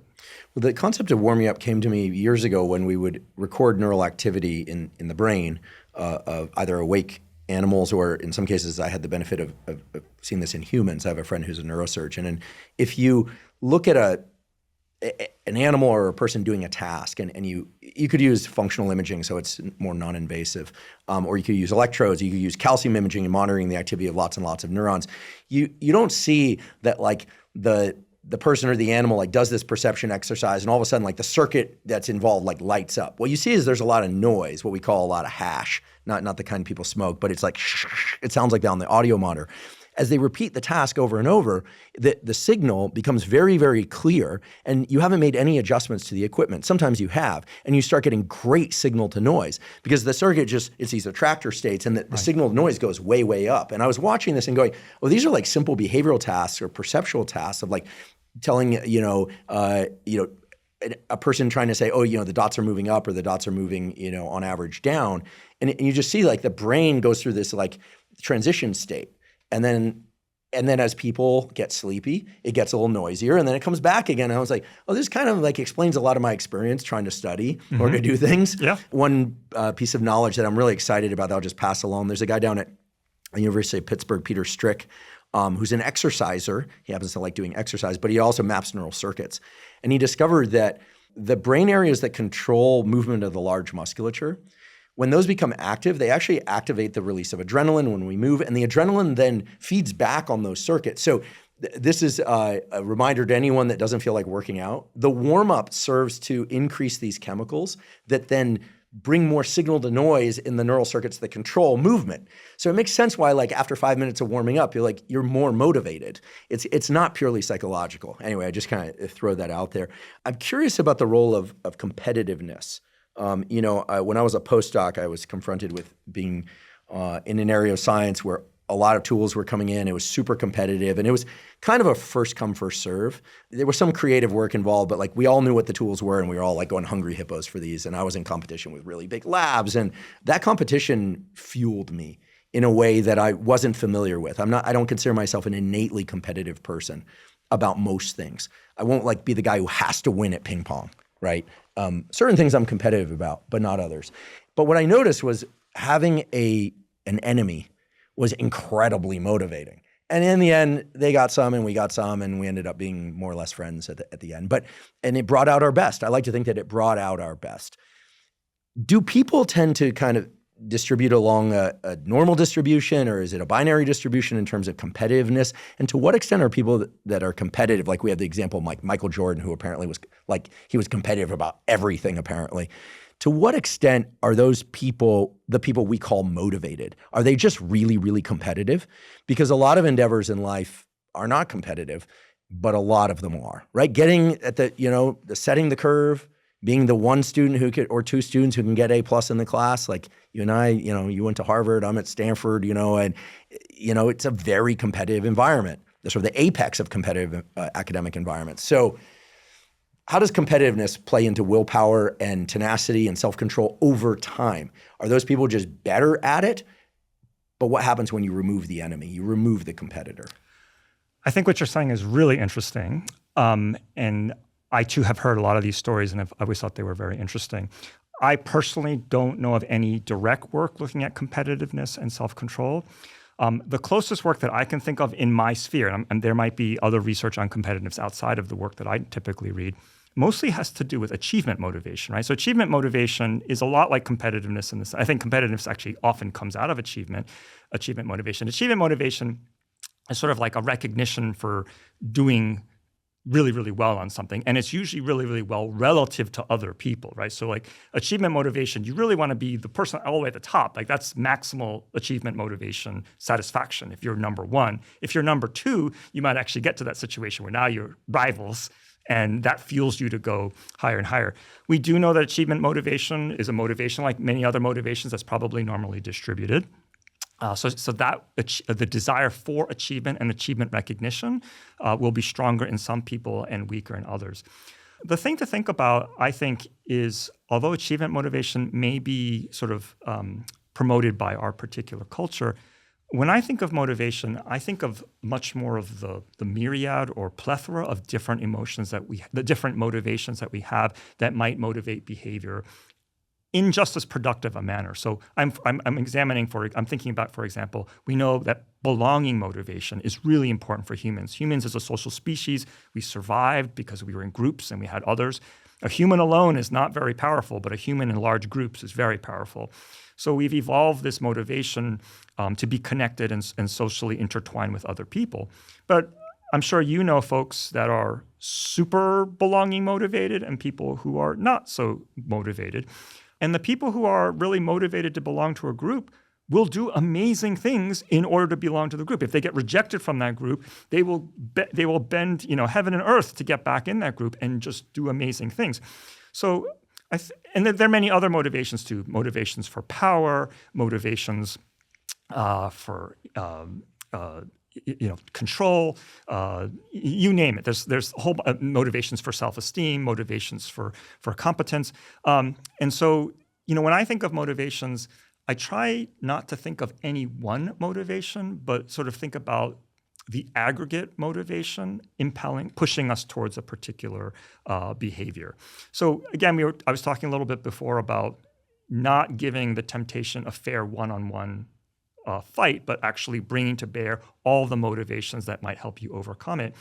If you know what motivates you, you should use those and activate those when you need them strategically, right? So if I'm someone who is competitive, then I might use achievement motivation to fuel my desire to do really hard things.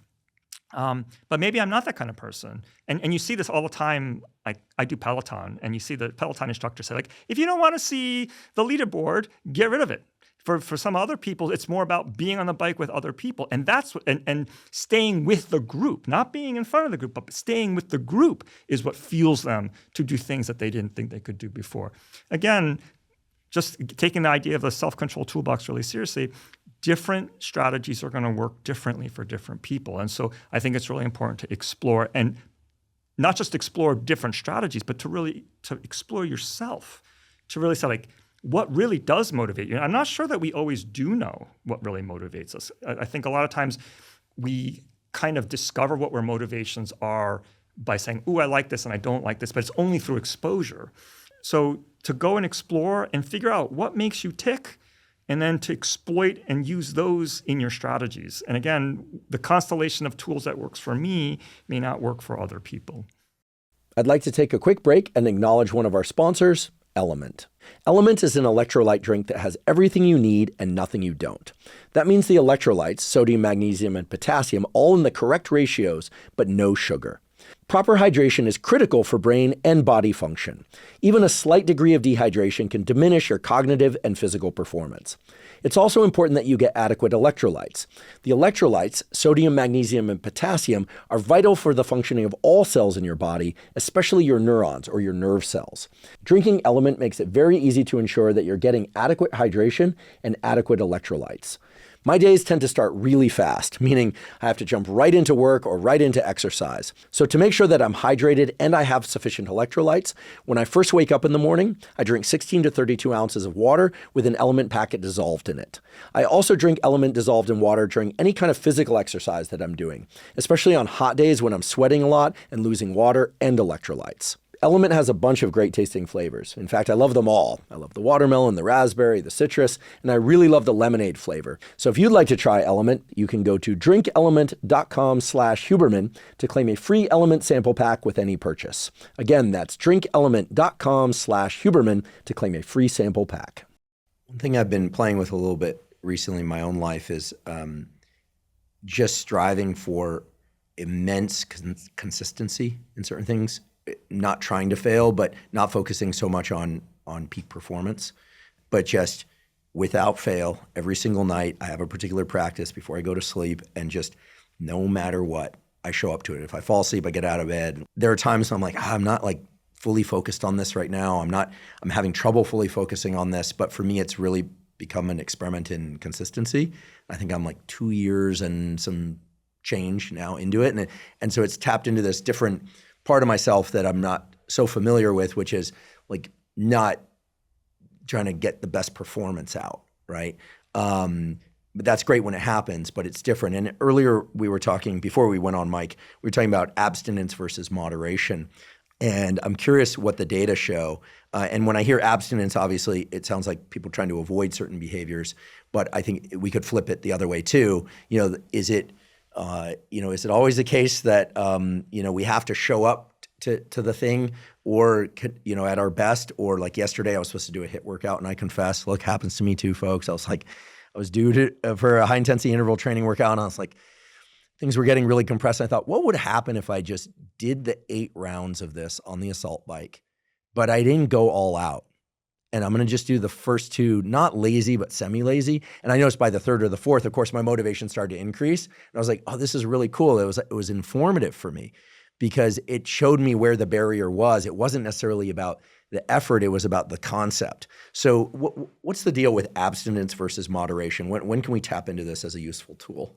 I'm going to have a 2-part answer, so it might be a little bit long-winded. I hope remember Take both your time. parts. So the first part is that, generally speaking, psychology has tended to emphasize abstinence or consistency in self-control over the alternative, which is moderation.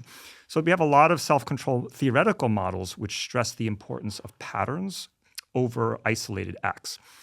Once you have a pattern of behavior in place, it carries a special hold over you that a non-pattern does not. So let me give you an example. So I have an Apple Watch, and it tells me if I've closed my ring for the day. And there was a point in time where that number was some huge number because I had managed to be consistent for a really long time. And so let's say it was 500. And I had 500, and I wanted that to keep going.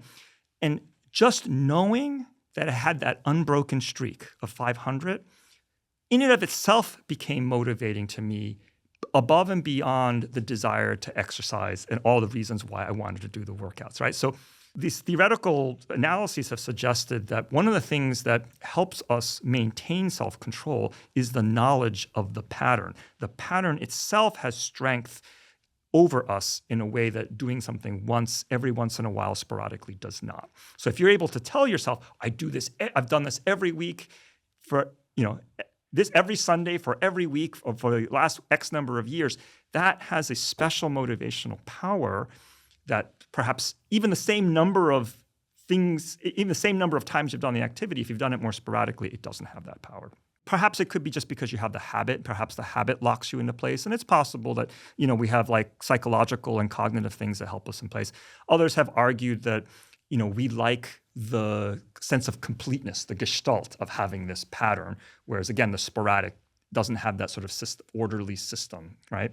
But one of the things that you might recognize is that patterns tend to lead to really rigid behaviors, right? So when I had the streak going, I was like up at the middle of the night on a treadmill just trying to get my steps in, just because I wanted to keep the pattern, which was really stupid. So they can take a life of their own, which in some cases can be good, but the rigidity of these behaviors could also be bad. So it was this idea that there might be trade-offs associated with abstinence, like drawbacks of abstinence, that got my student Feng Lei and I really interested in if there were other alternatives. And the most common alternative is some version of moderation. So at its extreme, abstinence is doing like never indulging in the temptation or always doing the goal-directed option. And moderation is generally doing the thing that's good for the goal, but allowing yourself to have the occasional lapse.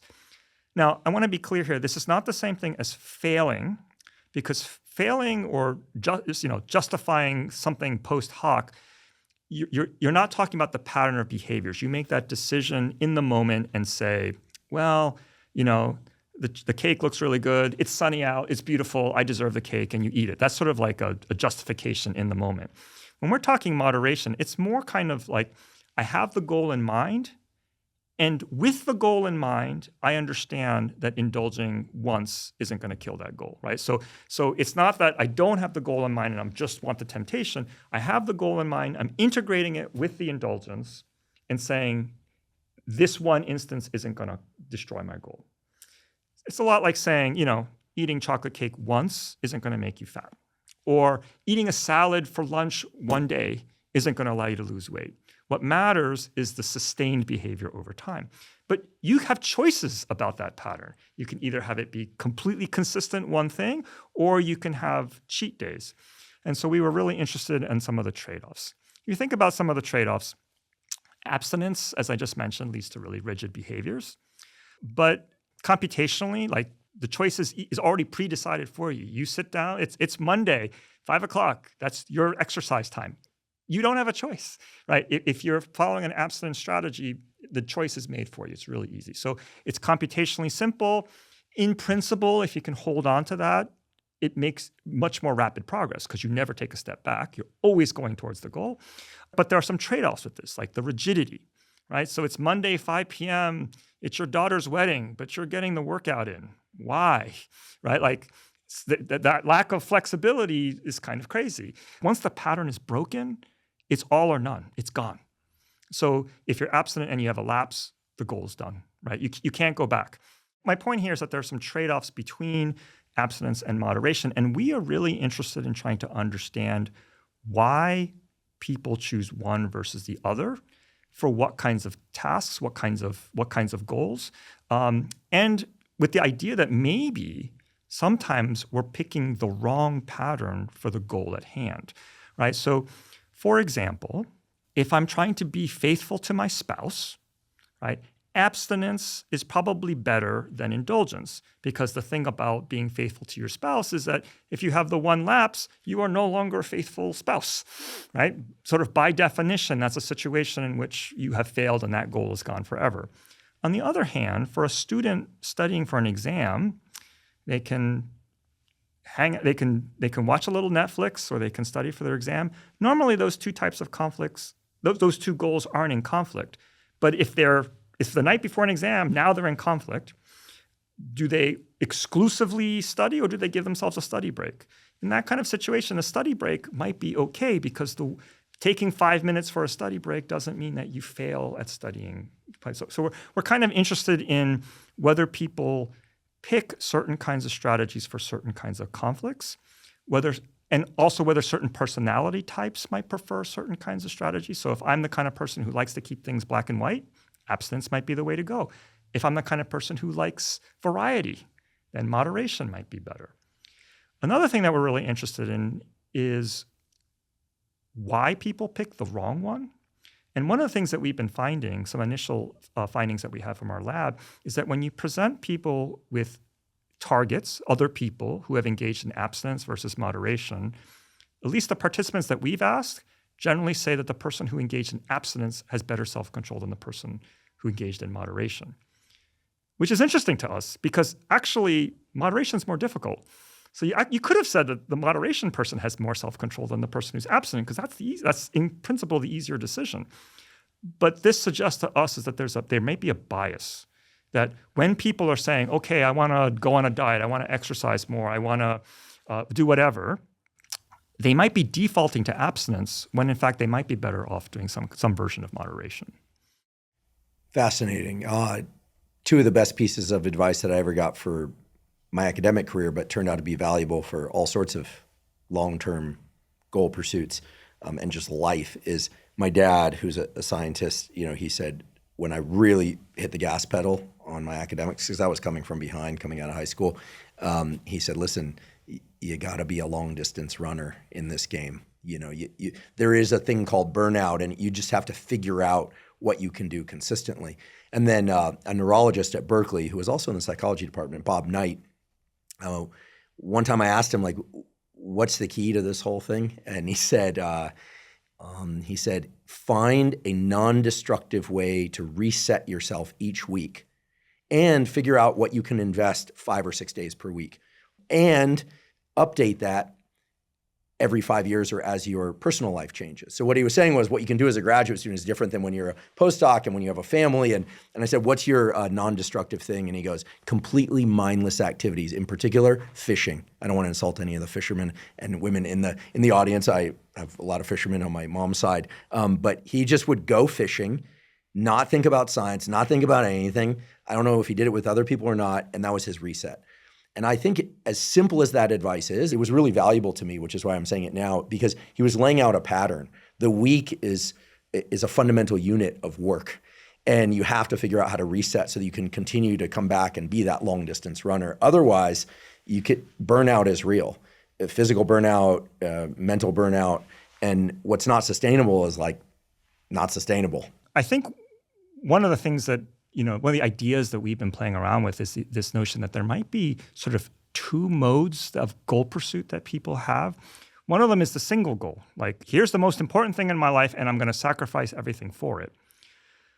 And again, that's very effective for getting things done. And I think some of the most highly productive, highly successful people specialize in that mode. And I think our society is actually really good at advancing that idea. Like they say, study when you're young, throw everything into it. That's not important. Put your effort into this. We're really a very goal-directed society. I think we're really raising our kids to be that way, saying you got to do X, Y, Z. So if you want to be an athlete, you have to do this, this, this, this, this. If you want to be, if you want to be a scientist, you have to do this, this, this. You have a doctor, this, this, this, this. So we kind of track them really quickly, and then everything becomes about that singular goal. But humans, we never pursue one goal at a time. Like, the truth is, we are pursuing in our lives multiple goals. So I have a goal to spend time with, to work, obviously, but I also want to spend time with family and friends. I want to exercise, watch out for my health. I want to indulge my artistic side. I want to indulge, all these different goals. They're kind of what my friend Abby calls invisible goals. They're goals that we're pursuing, but we aren't necessarily aware that we're pursuing them. And as a result, we're not actually maximizing and giving them their fair due diligence for us to be the well-rounded humans that we want to be. So you were mentioning balancing work and non-work. I think this is fundamental, but when we think about what is success, we go back into that single goal mind, right? That single goal mode.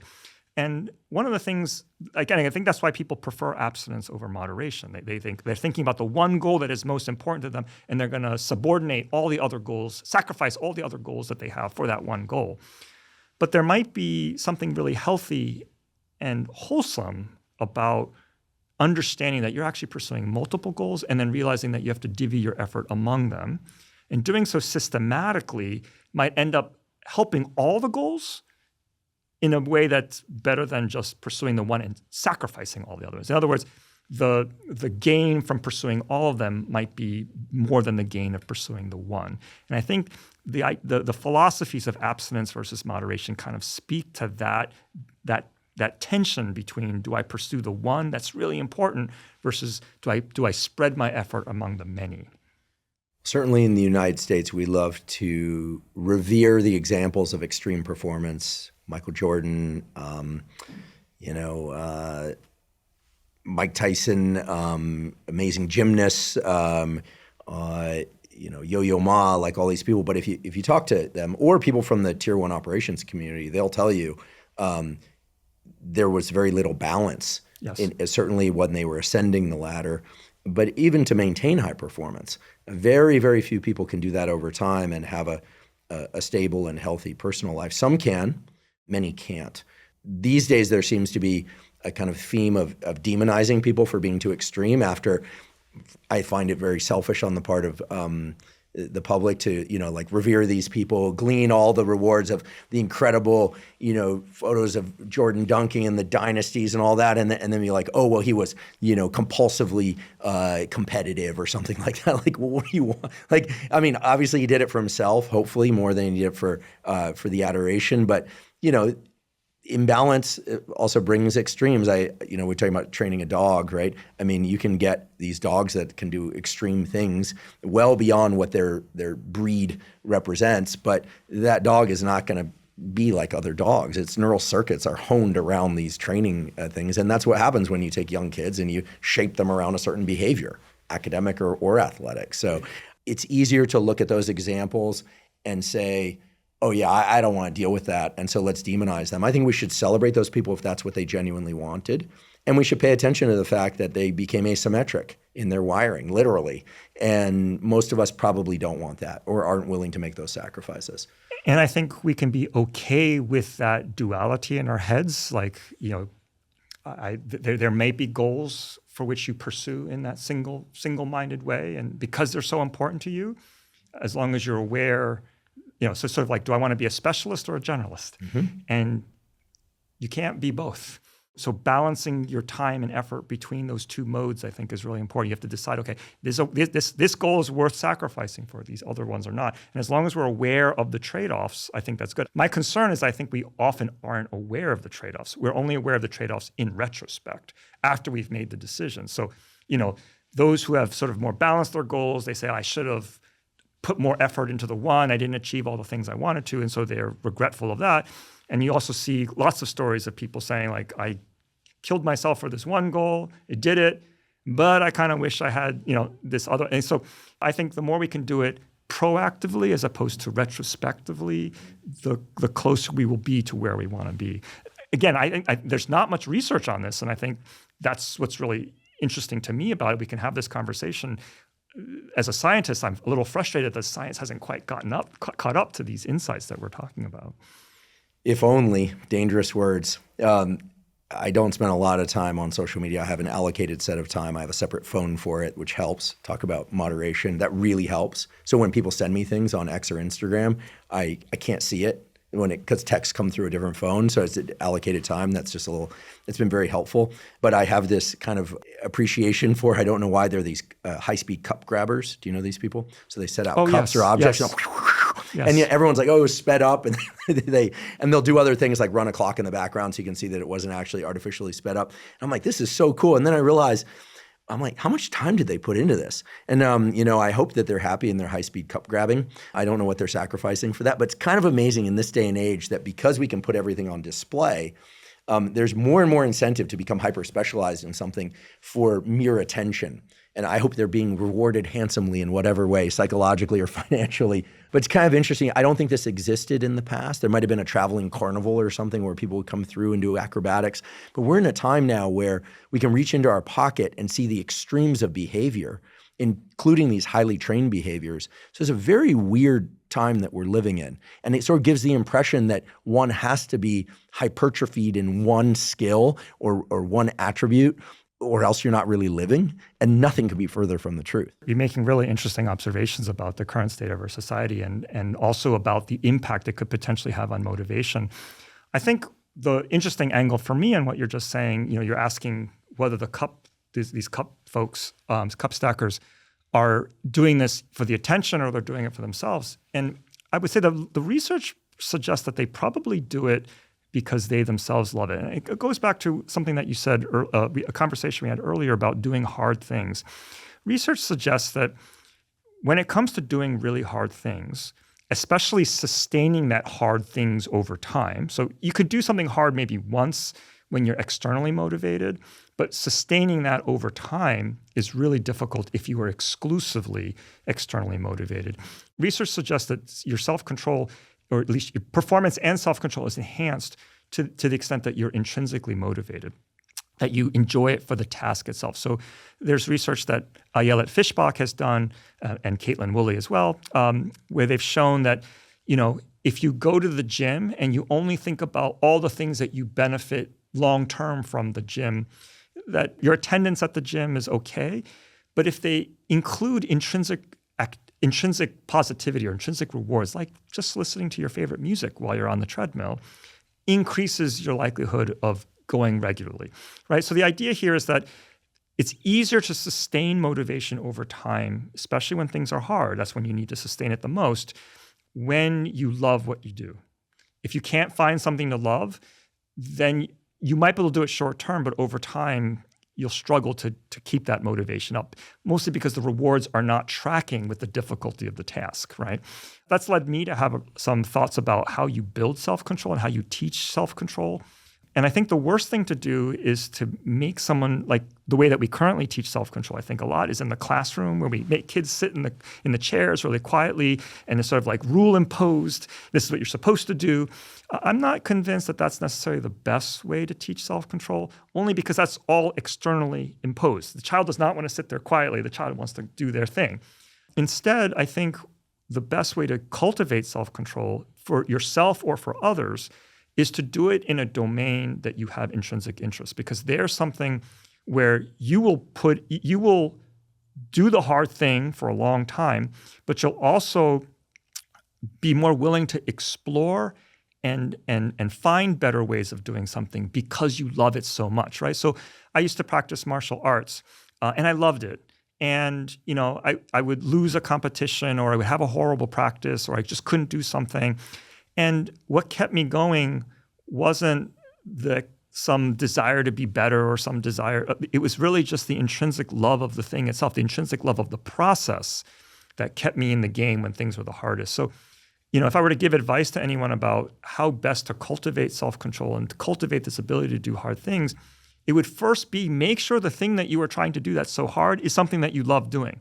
Because if you don't love it, all of the external rewards are negative. They're all punishments. And that's not going to sustain you. So unless there's something about the process itself that you enjoy the pain, and that sounds masochistic, but I think most people who do hard things, they enjoy something about the process. That's what keeps us going. And that's what gives us the consistent motivation to pursue things over time. I'd like to take a quick break and acknowledge our sponsor, Function. Function provides over 160 advanced lab tests to give you a clear snapshot of your bodily health.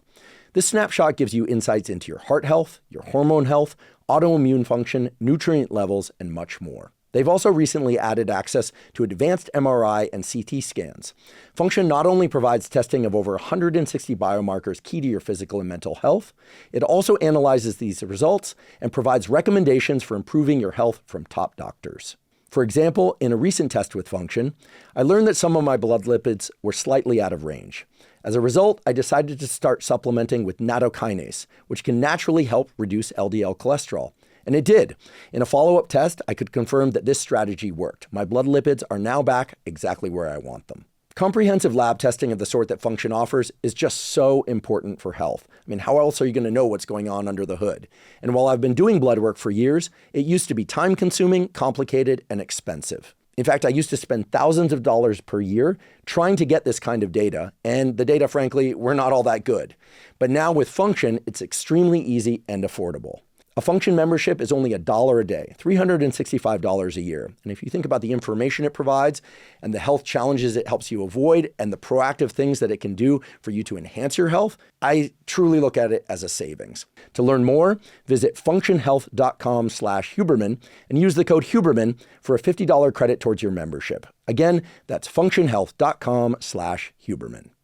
You perfectly queued up this question that I've had about people who have very low activation energy, which sounds like a bad thing, but it means they can just get into action right away, versus people that, it takes a lot for them to get into motion to do things. And in being a scientist and in being in labs and in running a lab, I can't say that people fall out into two bins or two, distributions on this, but there do seem to be people who, for whatever reason, I used to try and correlate it with upbringing or something. Like, did they grow up on a farm, or were their parents structured at home? But there are these people who, if there are a bunch of lab tasks, they're really boring. They're really boring. The first time you do them, they might be interesting, but acid washing cover slips and aliquoting antibodies. If you can listen to something or some music or something, you can make it a little bit more bearable, but it's boring, right? The moment you realize a technician could do it for you and you already know how to do it, there are certain people who are can't a technician do this? But there are other people who just go, okay, and they just do it, and they seem to get energy from it. It's really interesting. And then there are other people, and I used to think, these are going to be the people with better ideas or more creative, and they won't do any of this, what I call chop wood, carry water stuff. I haven't found that to be the case at all. Some people just have low activation energy. You give them a task, they might ask you why, but they just kind of do it. And then they don't waste any effort, like no friction. Other people, it's like this whole process. And I'm kind of pointing the mirror at myself now because certain things I'm very plug and chug about. Other things I'm like, really? Like after this and that? I will say that as one, the interesting thing about academia that was told to me by my chairman years ago, he said, academia is one of these funny careers because the higher you go up the ladder, the more like low-level crap they give you to do in addition to everything else. I actually think that might not be, it's a terrible thing on the one hand, but it might not be such a bad thing. And I'll just use one more anecdote. I worked in the Stanford Sleep Lab for a summer when I was in college, and there was a guy who ran the project co-ran the project on looking for the gene for narcolepsy, which they eventually got. His name was Seiji Nishino. And he ran the lab. He's an MD and a PhD, extremely talented, and they're hunting for this gene. It was a big deal. But he would come into lab and do like the most rudimentary stuff with the technicians. And I remember asking him, I was like, what's the deal? And he said, I just like to show people that I'll do this. And yet I also just like doing it because it makes everything else easier. And I thought, holy cow, like this guy's running a giant program. And he's in there doing like the most rudimentary stuff. No complaint, no nothing. And I thought, how do you get to be like that? And it turns out for me, you just have to like scruff yourself and make yourself do it. But some people just seem to naturally make the connect. What is that? Is it upbringing? Is it that some people just analysis paralysis or they think they're special? I haven't found the thing. I can't find it. I don't either. I don't know that I have a good answer for you. I can give you a sort of a scientific perspective, but I can also give you a philosophical perspective that comes from my own Japanese background. So I'll start with the philosophical one. In Japanese culture, I've been really interested about this concept of Ikigai, which means you're doing a mundane task, but you are finding purpose in it. So, your job might be to sweep the steps of a temple, and you could ask like, wow, that's like as bad as mundane and as trivial a task as I could actually find. But, the idea of Ikigai is to sort of thinking about it. If that is your purpose, if that's your piece of the pie, like you're part of this giant system and this is the important cog that you fill, people, it actually enhances well-being. That they'll do it until they're like 90 years old. They'll still be doing it and they won't give it up because they find so much meaning in the simple task. This infusion of simple tasks, I think, is also related to the notion of rituals, right? So a lot of traditions have rituals that people engage in, and they engage it in a perfunctory manner. But if you engage it in a meaningful way, it has this power to connect us to everyone else who has ever done the ritual and anyone who might in the future. So sort of expands us to include more people in us. And I'm really interested in this idea that we can draw sacredness from these mundane tasks. Again, this is all speculation. My colleague, Shira Gabriel, she's at SUNY Buffalo. She studies what's known as collective effervescence, this idea of these magical experiences that we have when we're in a crowd, all kind of doing the same thing. So like if we all go to a football game and we're all cheering at the same time, or we go to a concert and we're all singing Taylor Swift together, like whoever your singer of choice might be, that there's sort of like a magicness where we're doing something that's fairly mundane, but it feels sacred and special to us. It's just infusing it with meaning. Just going back to your point, I wonder, for some people, doing the simple tasks might just be a way of connecting to the essence of the science itself or the essence of the task itself. So when I was doing martial arts, you're supposed to tie your armor on in a certain way, and you're supposed to bow in a certain way. And in some senses, it's like, well, there's a stupid set of traditions, and you could just go through them in a perfunctory manner. But if you did them with meaning, it's not just the task itself, but it carries this. It's the connection that we have to people that came before us and the people that came after us. Again, as I mentioned, social belonging is one of the most powerful human motivations. If we can create these bonds through these simplistic rituals, those, again, these are all speculations that I'm drawing, but it could potentially be really, really powerful. And this idea that there might be sacredness in the mundane is an idea that I think really interesting to me. So perhaps, this PI that you're talking about felt more connected to the lab by doing these mundane tasks that I personally would not want to do. But perhaps it was a way of sort of saying, like, I'm still part of the science when I'm pushing paperwork at the higher levels of administration. Again, it's all purely speculation, but I think there is some basis in science. Yeah, I remember thinking back then, like, what a badass. The guy he and his coworker, Emmanuel Mignon, eventually found the gene. It's in the orexin hypocretin system, which has all these implications for hunger regulation, has implications for the treatment of obesity. Like they were making fundamental discoveries, and like there he was. And to this day, I still like revere him in my mind. I was like, he's also, by the way, I'll just throw this out there, incidentally, the guy who taught me that getting morning and evening sunlight in my eyes would set my circadian rhythm, because the guy used to work like heroic hours. He would sleep like 4 or 5 hours a night, and he was like, you just have to stay on a circadian schedule. Turns out you need a little more sleep than that, but he's still going strong. So incredible. As we've been talking today, I've had this thing in the back of my mind, which is like, there's something, and this is an obsession of mine, admittedly, there's something about our ability as humans to dynamically regulate our perception in time that is extremely valuable, right? And it's especially salient when we think, okay, there's the cake, I want that, okay, I'm not gonna do that. You have to get out of, you can do things in space, and not outer space, but in physical space, as these kids did with the marshmallow. You can turn around, you can put something in front of it, you could imagine a cockroach on it. But the powerful tools seem to be when we incorporate some exit from the moment into a future moment.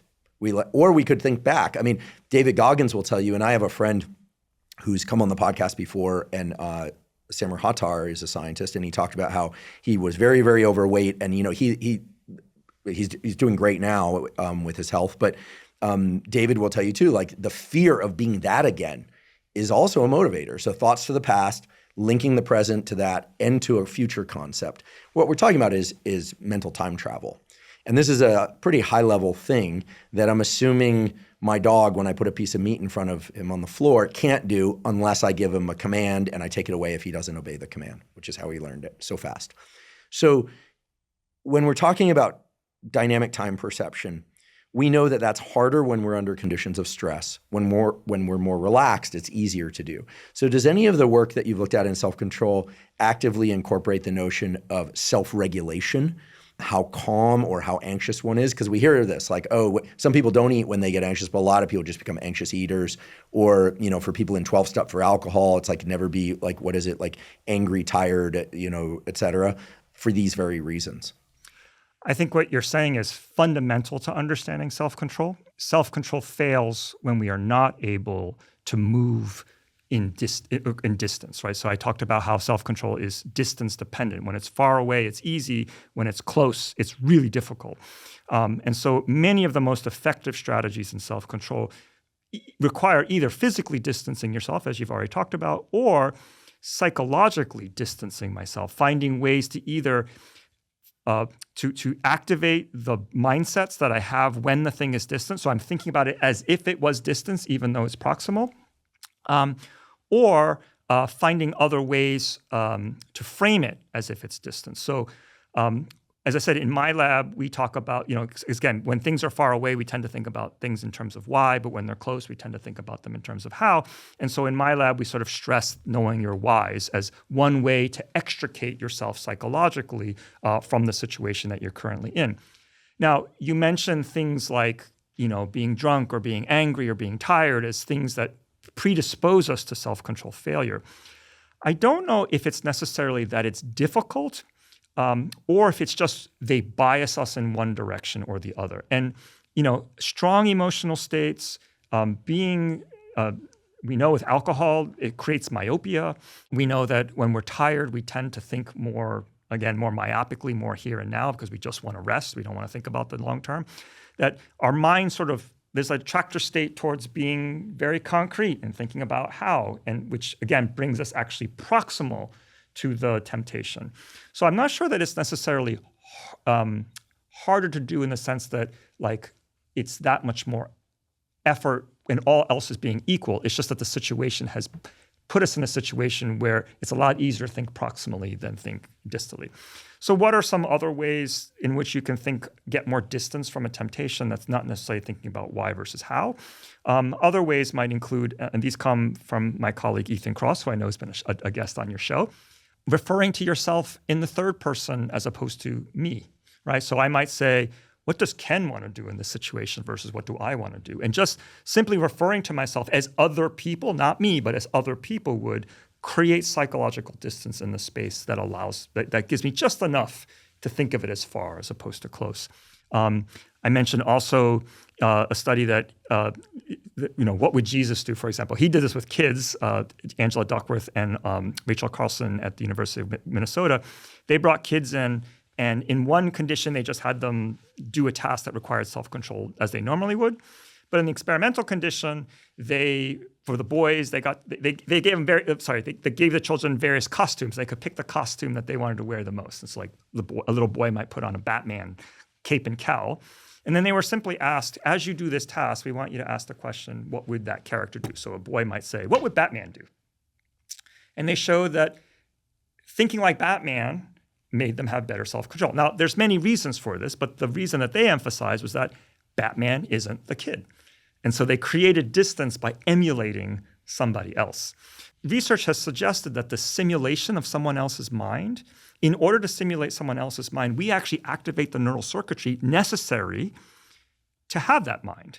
So if I ask myself, what would Batman do? I literally have to think like Batman. I reactivate the kinds of thinking that I think Batman would have. In other words, literally turning me and my cognitive system into somebody else. When you are tired and drunk and mad and everything else, one way, if you can't think about your whys and you're having trouble finding distance from the object in front of you, it's not about not being emotional. It's really just finding some psychological space. And one way to do that potentially is to take on someone else's perspective, someone that you really admire. Incredible. I don't know if the following experiment exists, but maybe pieces of it exist in different experiments. I'm interested in the value of words spoken to self in one's mind, words spoken to self out loud but with no one around, writing things down, words spoken to other people, pictures, etc., as either weaker or stronger motivators for the obvious reasons. And I think all of us are familiar, at least in the 2000s, you would go into an office or a school and there'd be these pictures. It would be like, inspiration when, the moment meets the opportunity, and then it'd be like a sunrise or something like, and I'm not trying to make light of those, better those than like a bunch of other things, and they're very innocuous too, like in this day and age where no single historical figure seems to be immune from criticism. These have become the safe concepts.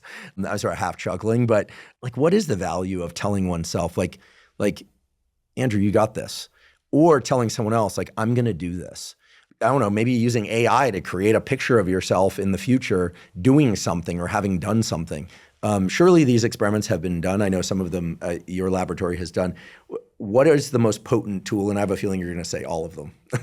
I think they can all have their place, but as I mentioned before, I think different things will have better power over others for certain people. Mm-hmm. So for example, if you tend to be the kind of person who already has a lot of self-talk going on, and the self-talk means something to you, like they're meaningful voices to you that you listen to, then self-talk presumably would be very effective for you, right? So if you're the kind of person where if it's positive self-talk, you literally feel better. If it's negative self-talk, you feel worse.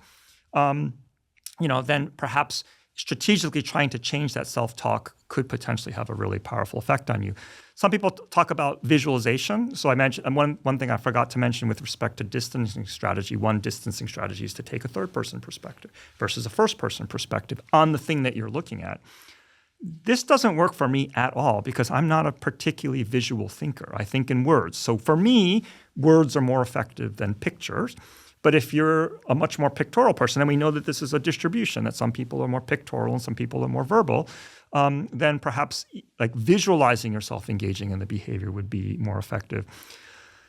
Let me add one more thing. There is research that suggests that when you communicate something to somebody and then they respond in a way that makes it seem like you are on the same wavelength, that creates an experience known as shared reality. People put a special premium in truth value to those interchanges than when you don't have that. So let me just give you an example. On a lot of college campuses today, you will see banners that say, "You belong." And they're trying to promote inclusion and make everyone feel at home on the college campus. And my own intuition about this is I'm not so sure how effective those are. I think they're a lot like the motivational posters that you're talking about that used to be in the offices. However, if someone says, "Hey, you know what? I think you really belong. I think I'm really happy that you're here." It seems it's a very similar message. Maybe it might even use the same words. If it's conveyed in a way that makes you feel like they understand you and that you guys are on the same wavelength, that actually has a very powerful effect. And there's some ongoing research in my lab that actually, even though it's the same words, there's something about that exchange of like, we see the world in the same way that convinces me that what you're saying is true. And so therefore it has a much bigger impact on me.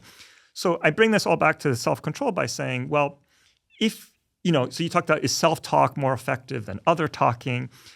I suspect other talking would be much more effective if you were able to create this kind of reality, right? Where if you had this conversation and you said, "I'm going to do this," and then other person says, "I know you're going to do this," right? I bet that has a lot more power than you saying to somebody else, "I'm going to do this," and they're like, good luck, right? So there are, because humans are social species, there is a special power when we can create a sense of oneness with others that makes our thoughts become real.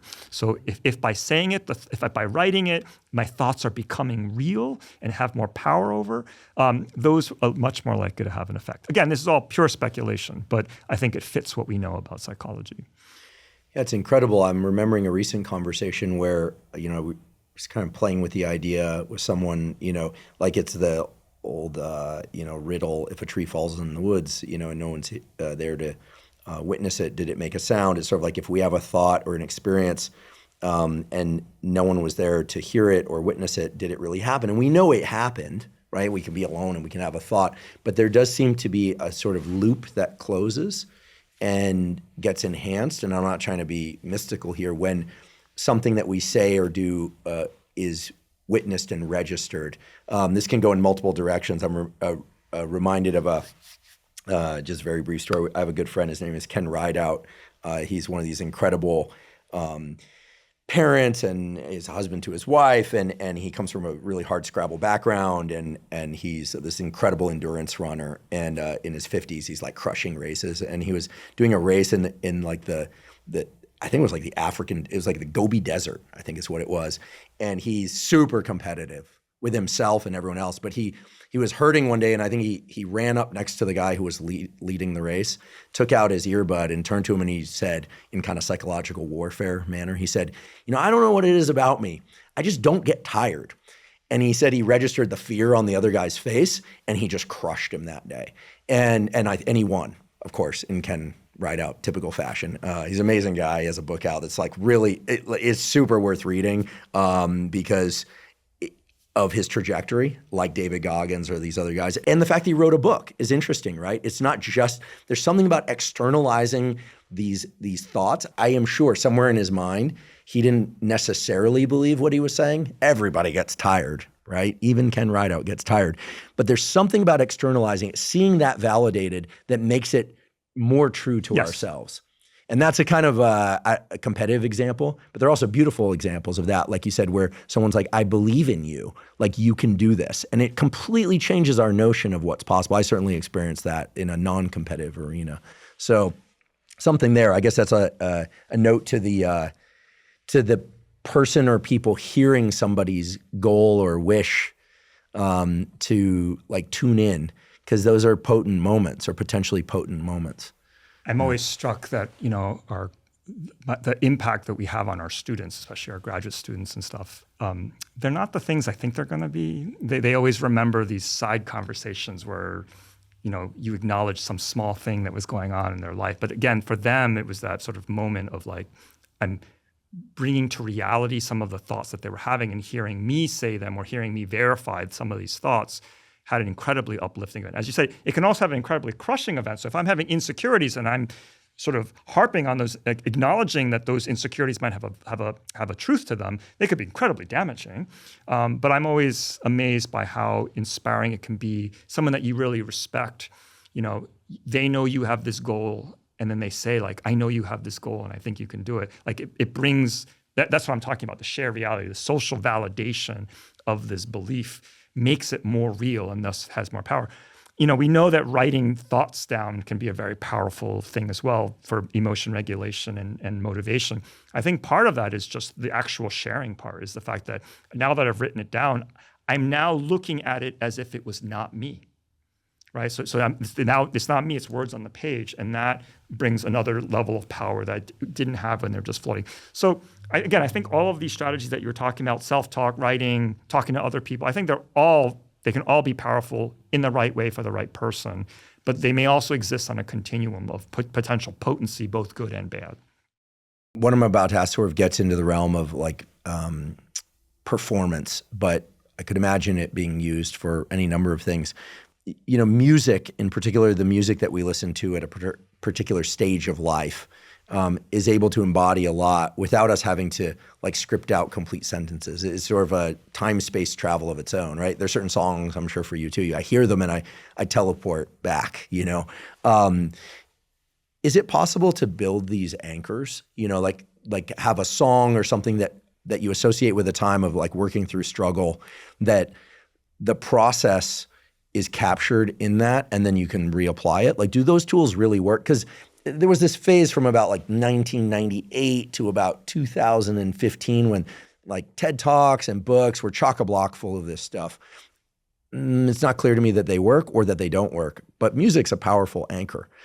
So has anything been explored around this? Not that I'm aware of. The best work that I can link to this is work that I know that's done on nostalgia. And nostalgia traditionally is portrayed in most media as something really negative. It's like a negative, bittersweet state. But research in psychology suggests that nostalgia actually has a very functional process. It serves a lot of different motivations. So for example, one of the things that it does is it helps make me feel connected. So a lot of times I might feel like I don't really know myself, I don't know who I am.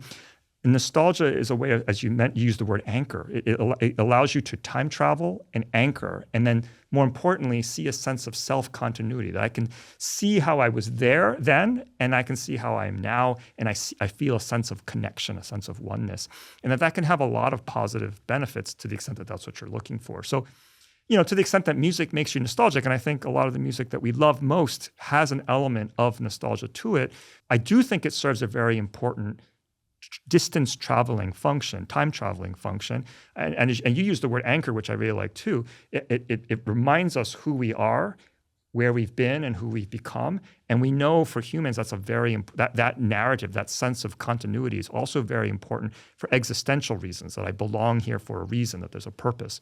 And so motivationally, those can be very effective. Now, I don't know if it reinstates the motivations that you had during the time, but I think it at least allows you to connect to the time where you had those motivations. They may have changed, they may be stronger, they may be weaker, but that sense of connection, I think, is really important for understanding what your motivations are in the first place, right? How they've evolved over time and what they are now like. To the extent that they're the same, it might be able to reactivate, but to the extent that they're different, it actually might cause deactivation, but not in a bad way, but in sort of a good way, in reminding you, okay, now what motivates you? Now what's changed? What do you care about now? I'd like to just briefly return to the concepts of intrinsic versus extrinsic motivation. As I recall, there was this famous set of experiments also done at Stanford where they had kids draw, where kids drew intrinsically like drawing. They just observed which kids drew. Then they started rewarding those kids for drawing. And then they observed, at least as I recall, the outcomes being they observed that some of these kids drew less or gave up drawing because the conclusion that was that these kids now were doing it for the rewards as opposed to the activity itself. Did those results hold up over time? Generally speaking, the results have held up over time, although, there are some situations in which they appear at odds with current practices and intuitions that we might have. And the best example I can think of is being paid for your job, right? So being paid for your job is something that you is an extrinsic reward for something that you may or may not be intrinsically interested in. And so the big question is, if you love your job and then I pay you to do the job that you love, does the love that you have for that job go down? Now, I don't think this is that perplexing if you understand what was actually going on in those Stanford studies. So they were children. So again, the children were intrinsically enjoyed playing with markers. And then all of a sudden, in one condition, they would say, okay, now I want you to play with these markers. And if you play with these markers, I will give you a reward. A second condition, they said, surprise, you just play with the markers, but we're going to also give you a reward. And then the third condition, there was no reward, right?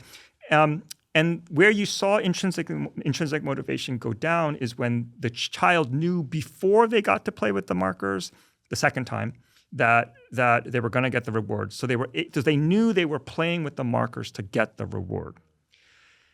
It's unclear to me whether that same confusion would happen with adults. So if I know I love this job, and now you're paying me a lot of money to do this job that I love, is it possible that I will get confused and start to think, oh, I'm actually doing it because I'm getting paid? Yes, and I think we can think of people who have had that experience.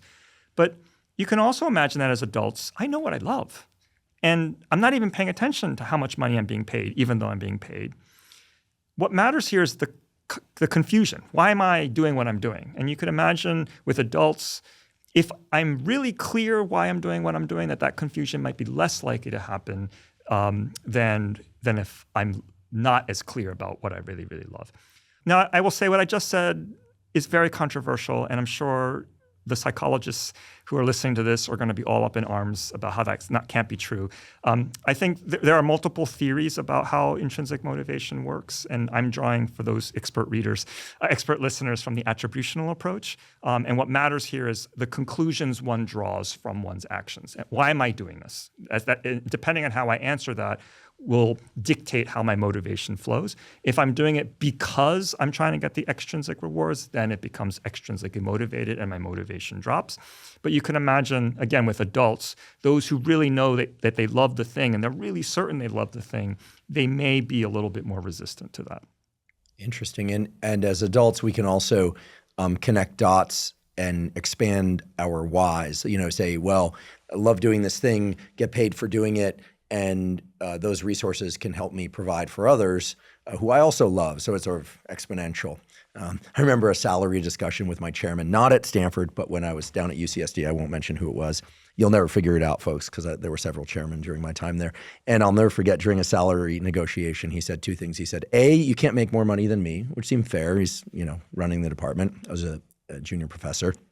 And he said, and never forget, you're going to make far less money than you deserve for most of your career. And then you're going to make far more money than you deserve at the end of your career. And I remember thinking, that's the worst argument I ever heard to somebody who can't afford housing or whatever. Anyway, Stanford always treated me well. But, and in many ways, he was probably right. Nobody goes into academic science to make money. It's just not what you do. You can look at anyone running a lab, certainly in academia, and you can be sure that the amount of work that they're doing reflects their love of discovery and doing science. I feel very comfortable making that statement.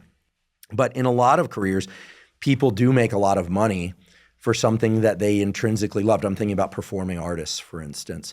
And from my friends who are in that world, I think it can create a lot of dissonance, because they'll start taking tours and they'll start doing album deals simply for the finances, and they get used to a certain lifestyle, which brings me back to this chop wood, carry water notion and the Ikigai. Is that how you pronounce it? Yes, Ikigai. Ikigai notion earlier.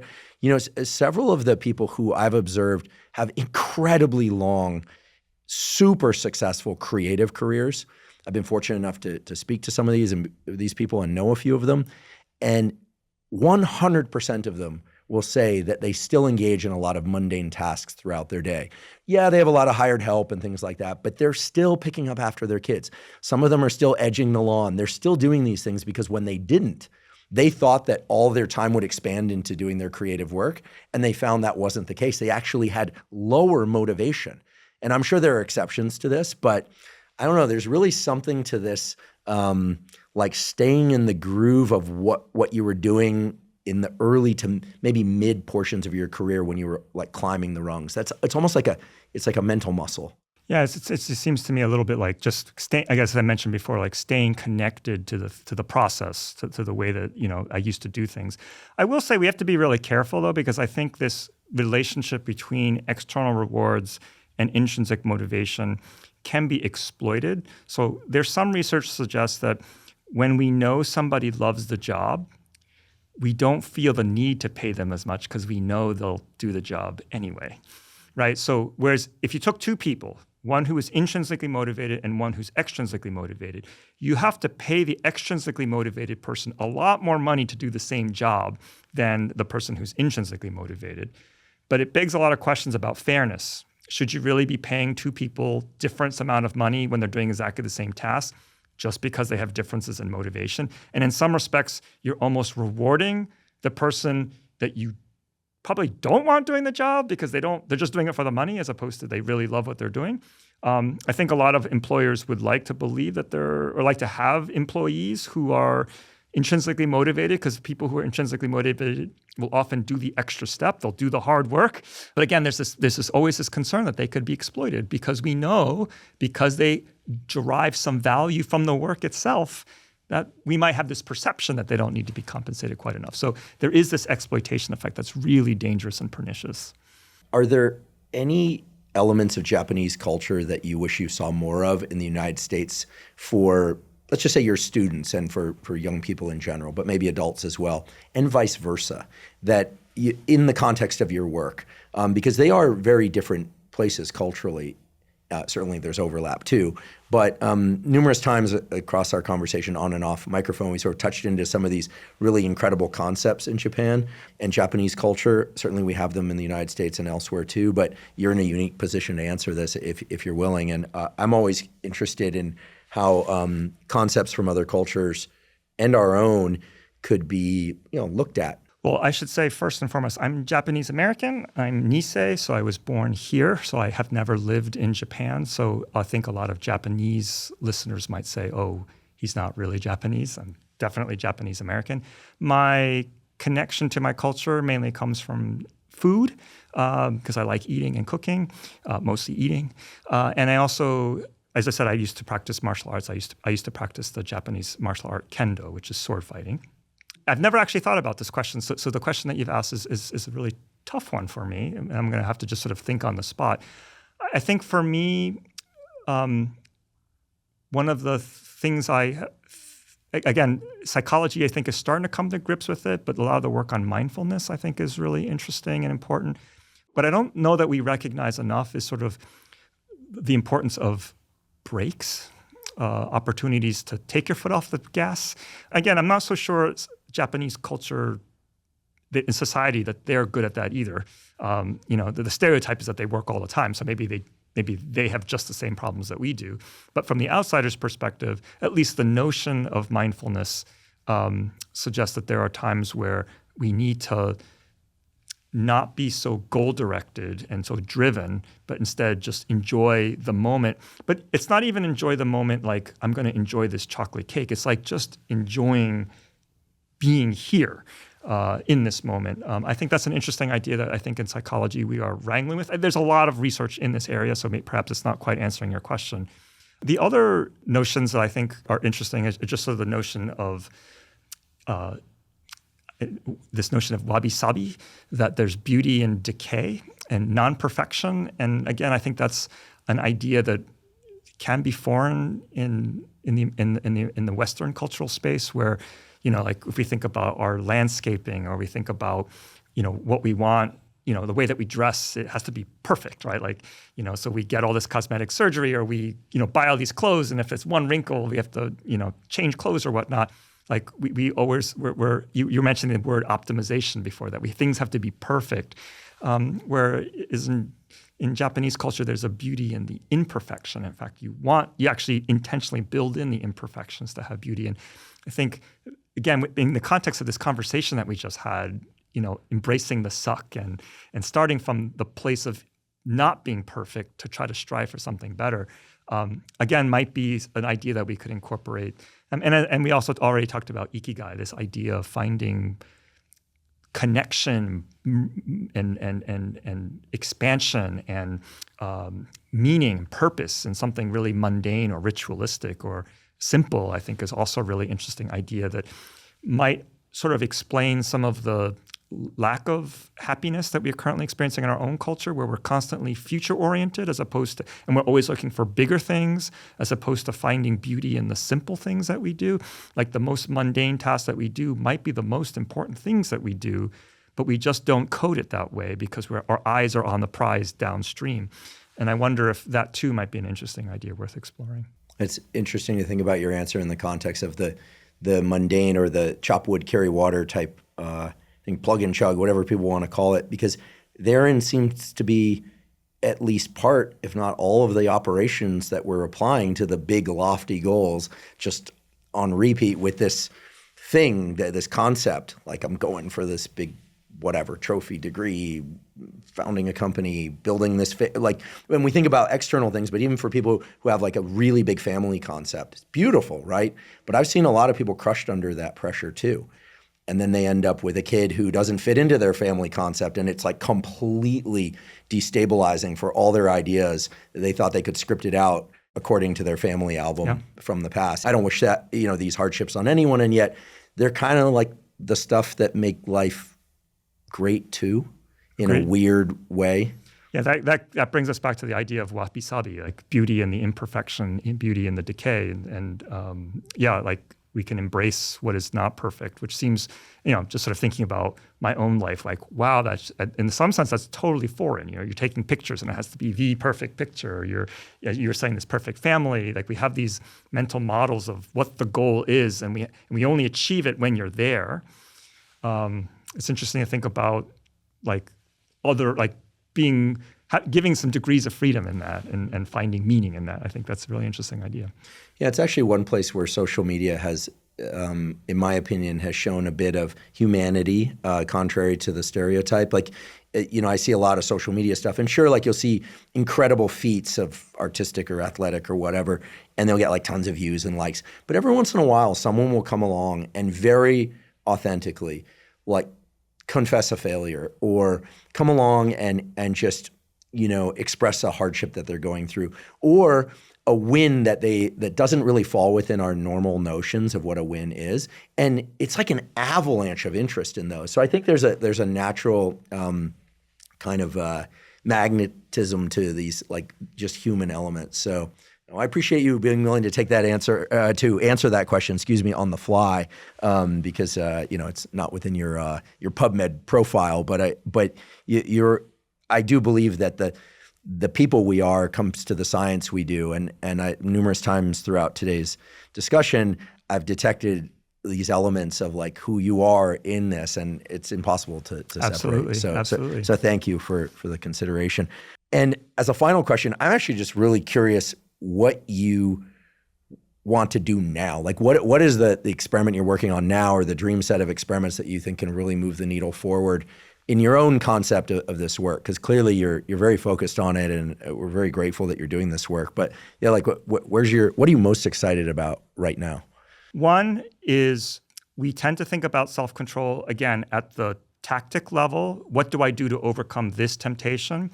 And I think largely overlooked is this idea of what do I want to do? Again, because you don't get your goal from a single behavior. It's through repeated patterns of action. So to really come up with better ways to understand repeated patterns of action in the lab or in the field, I think is a major challenge that the field has to take on and hasn't. And I think one of the reasons why we haven't studied it is because it's so hard. That's why we go back to these one-shot deals. I think that's one of the most important things to think about. Another is, and again, we talked about this two modes idea. Am I pursuing the one goal or am I pursuing the many? I think in psychology, we have spent a lot of time focusing on the pursuit of the one.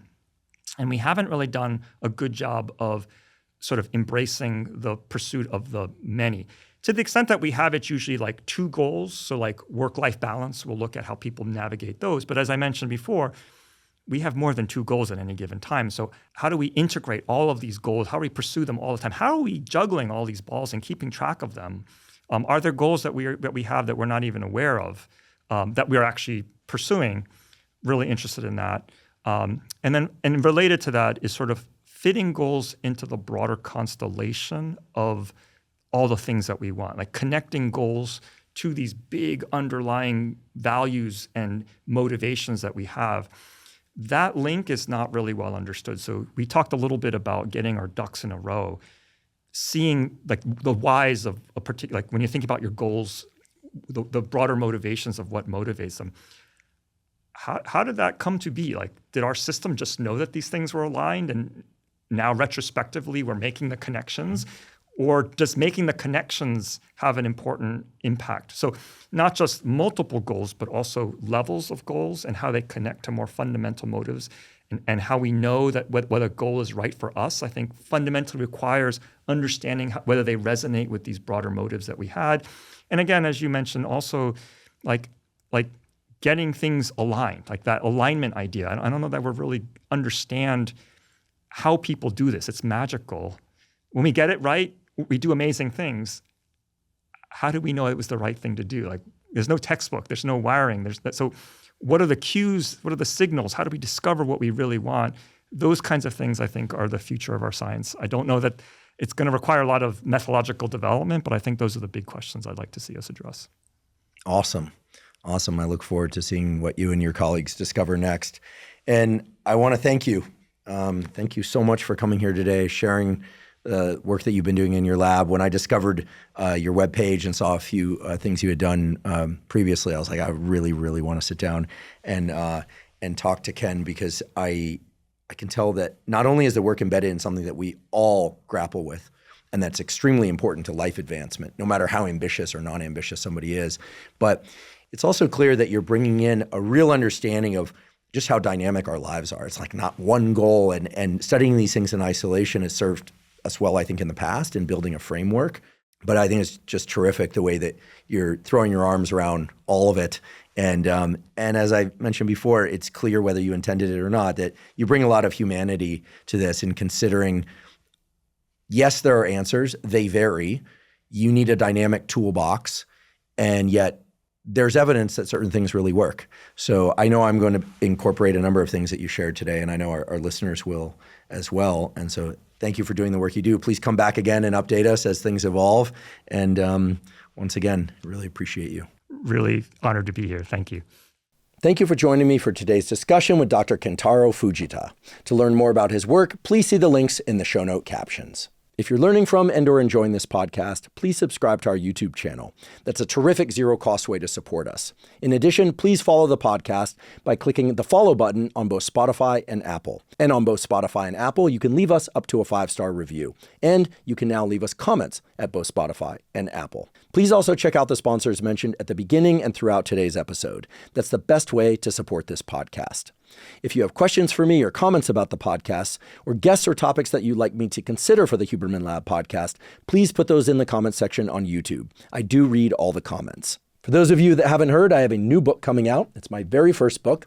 It's entitled Protocols, an Operating Manual for the Human Body. This is a book that I've been working on for more than 5 years, and that's based on more than 30 years of research and experience. And it covers protocols for everything from sleep to exercise to stress control, protocols related to focus and motivation. And of course, I provide the scientific substantiation for the protocols that are included. The book is now available by pre-sale at protocolsbook.com. There you can find links to various vendors. You can pick the one that you like best. Again, the book is called Protocols, an Operating Manual for the Human Body.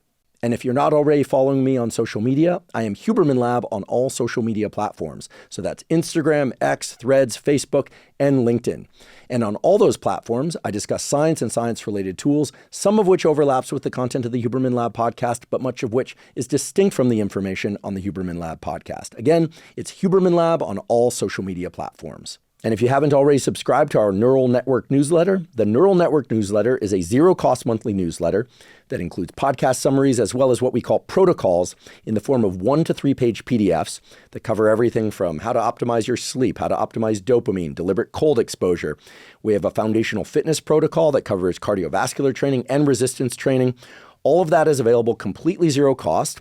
You simply go to hubermanlab.com, go to the menu tab in the top right corner, scroll down to newsletter, and enter your email. And I should emphasize that we do not share your email with anybody. Thank you once again for joining me for today's discussion with Dr. Kentaro Fujita. And last, but certainly not least, thank you for your interest in science.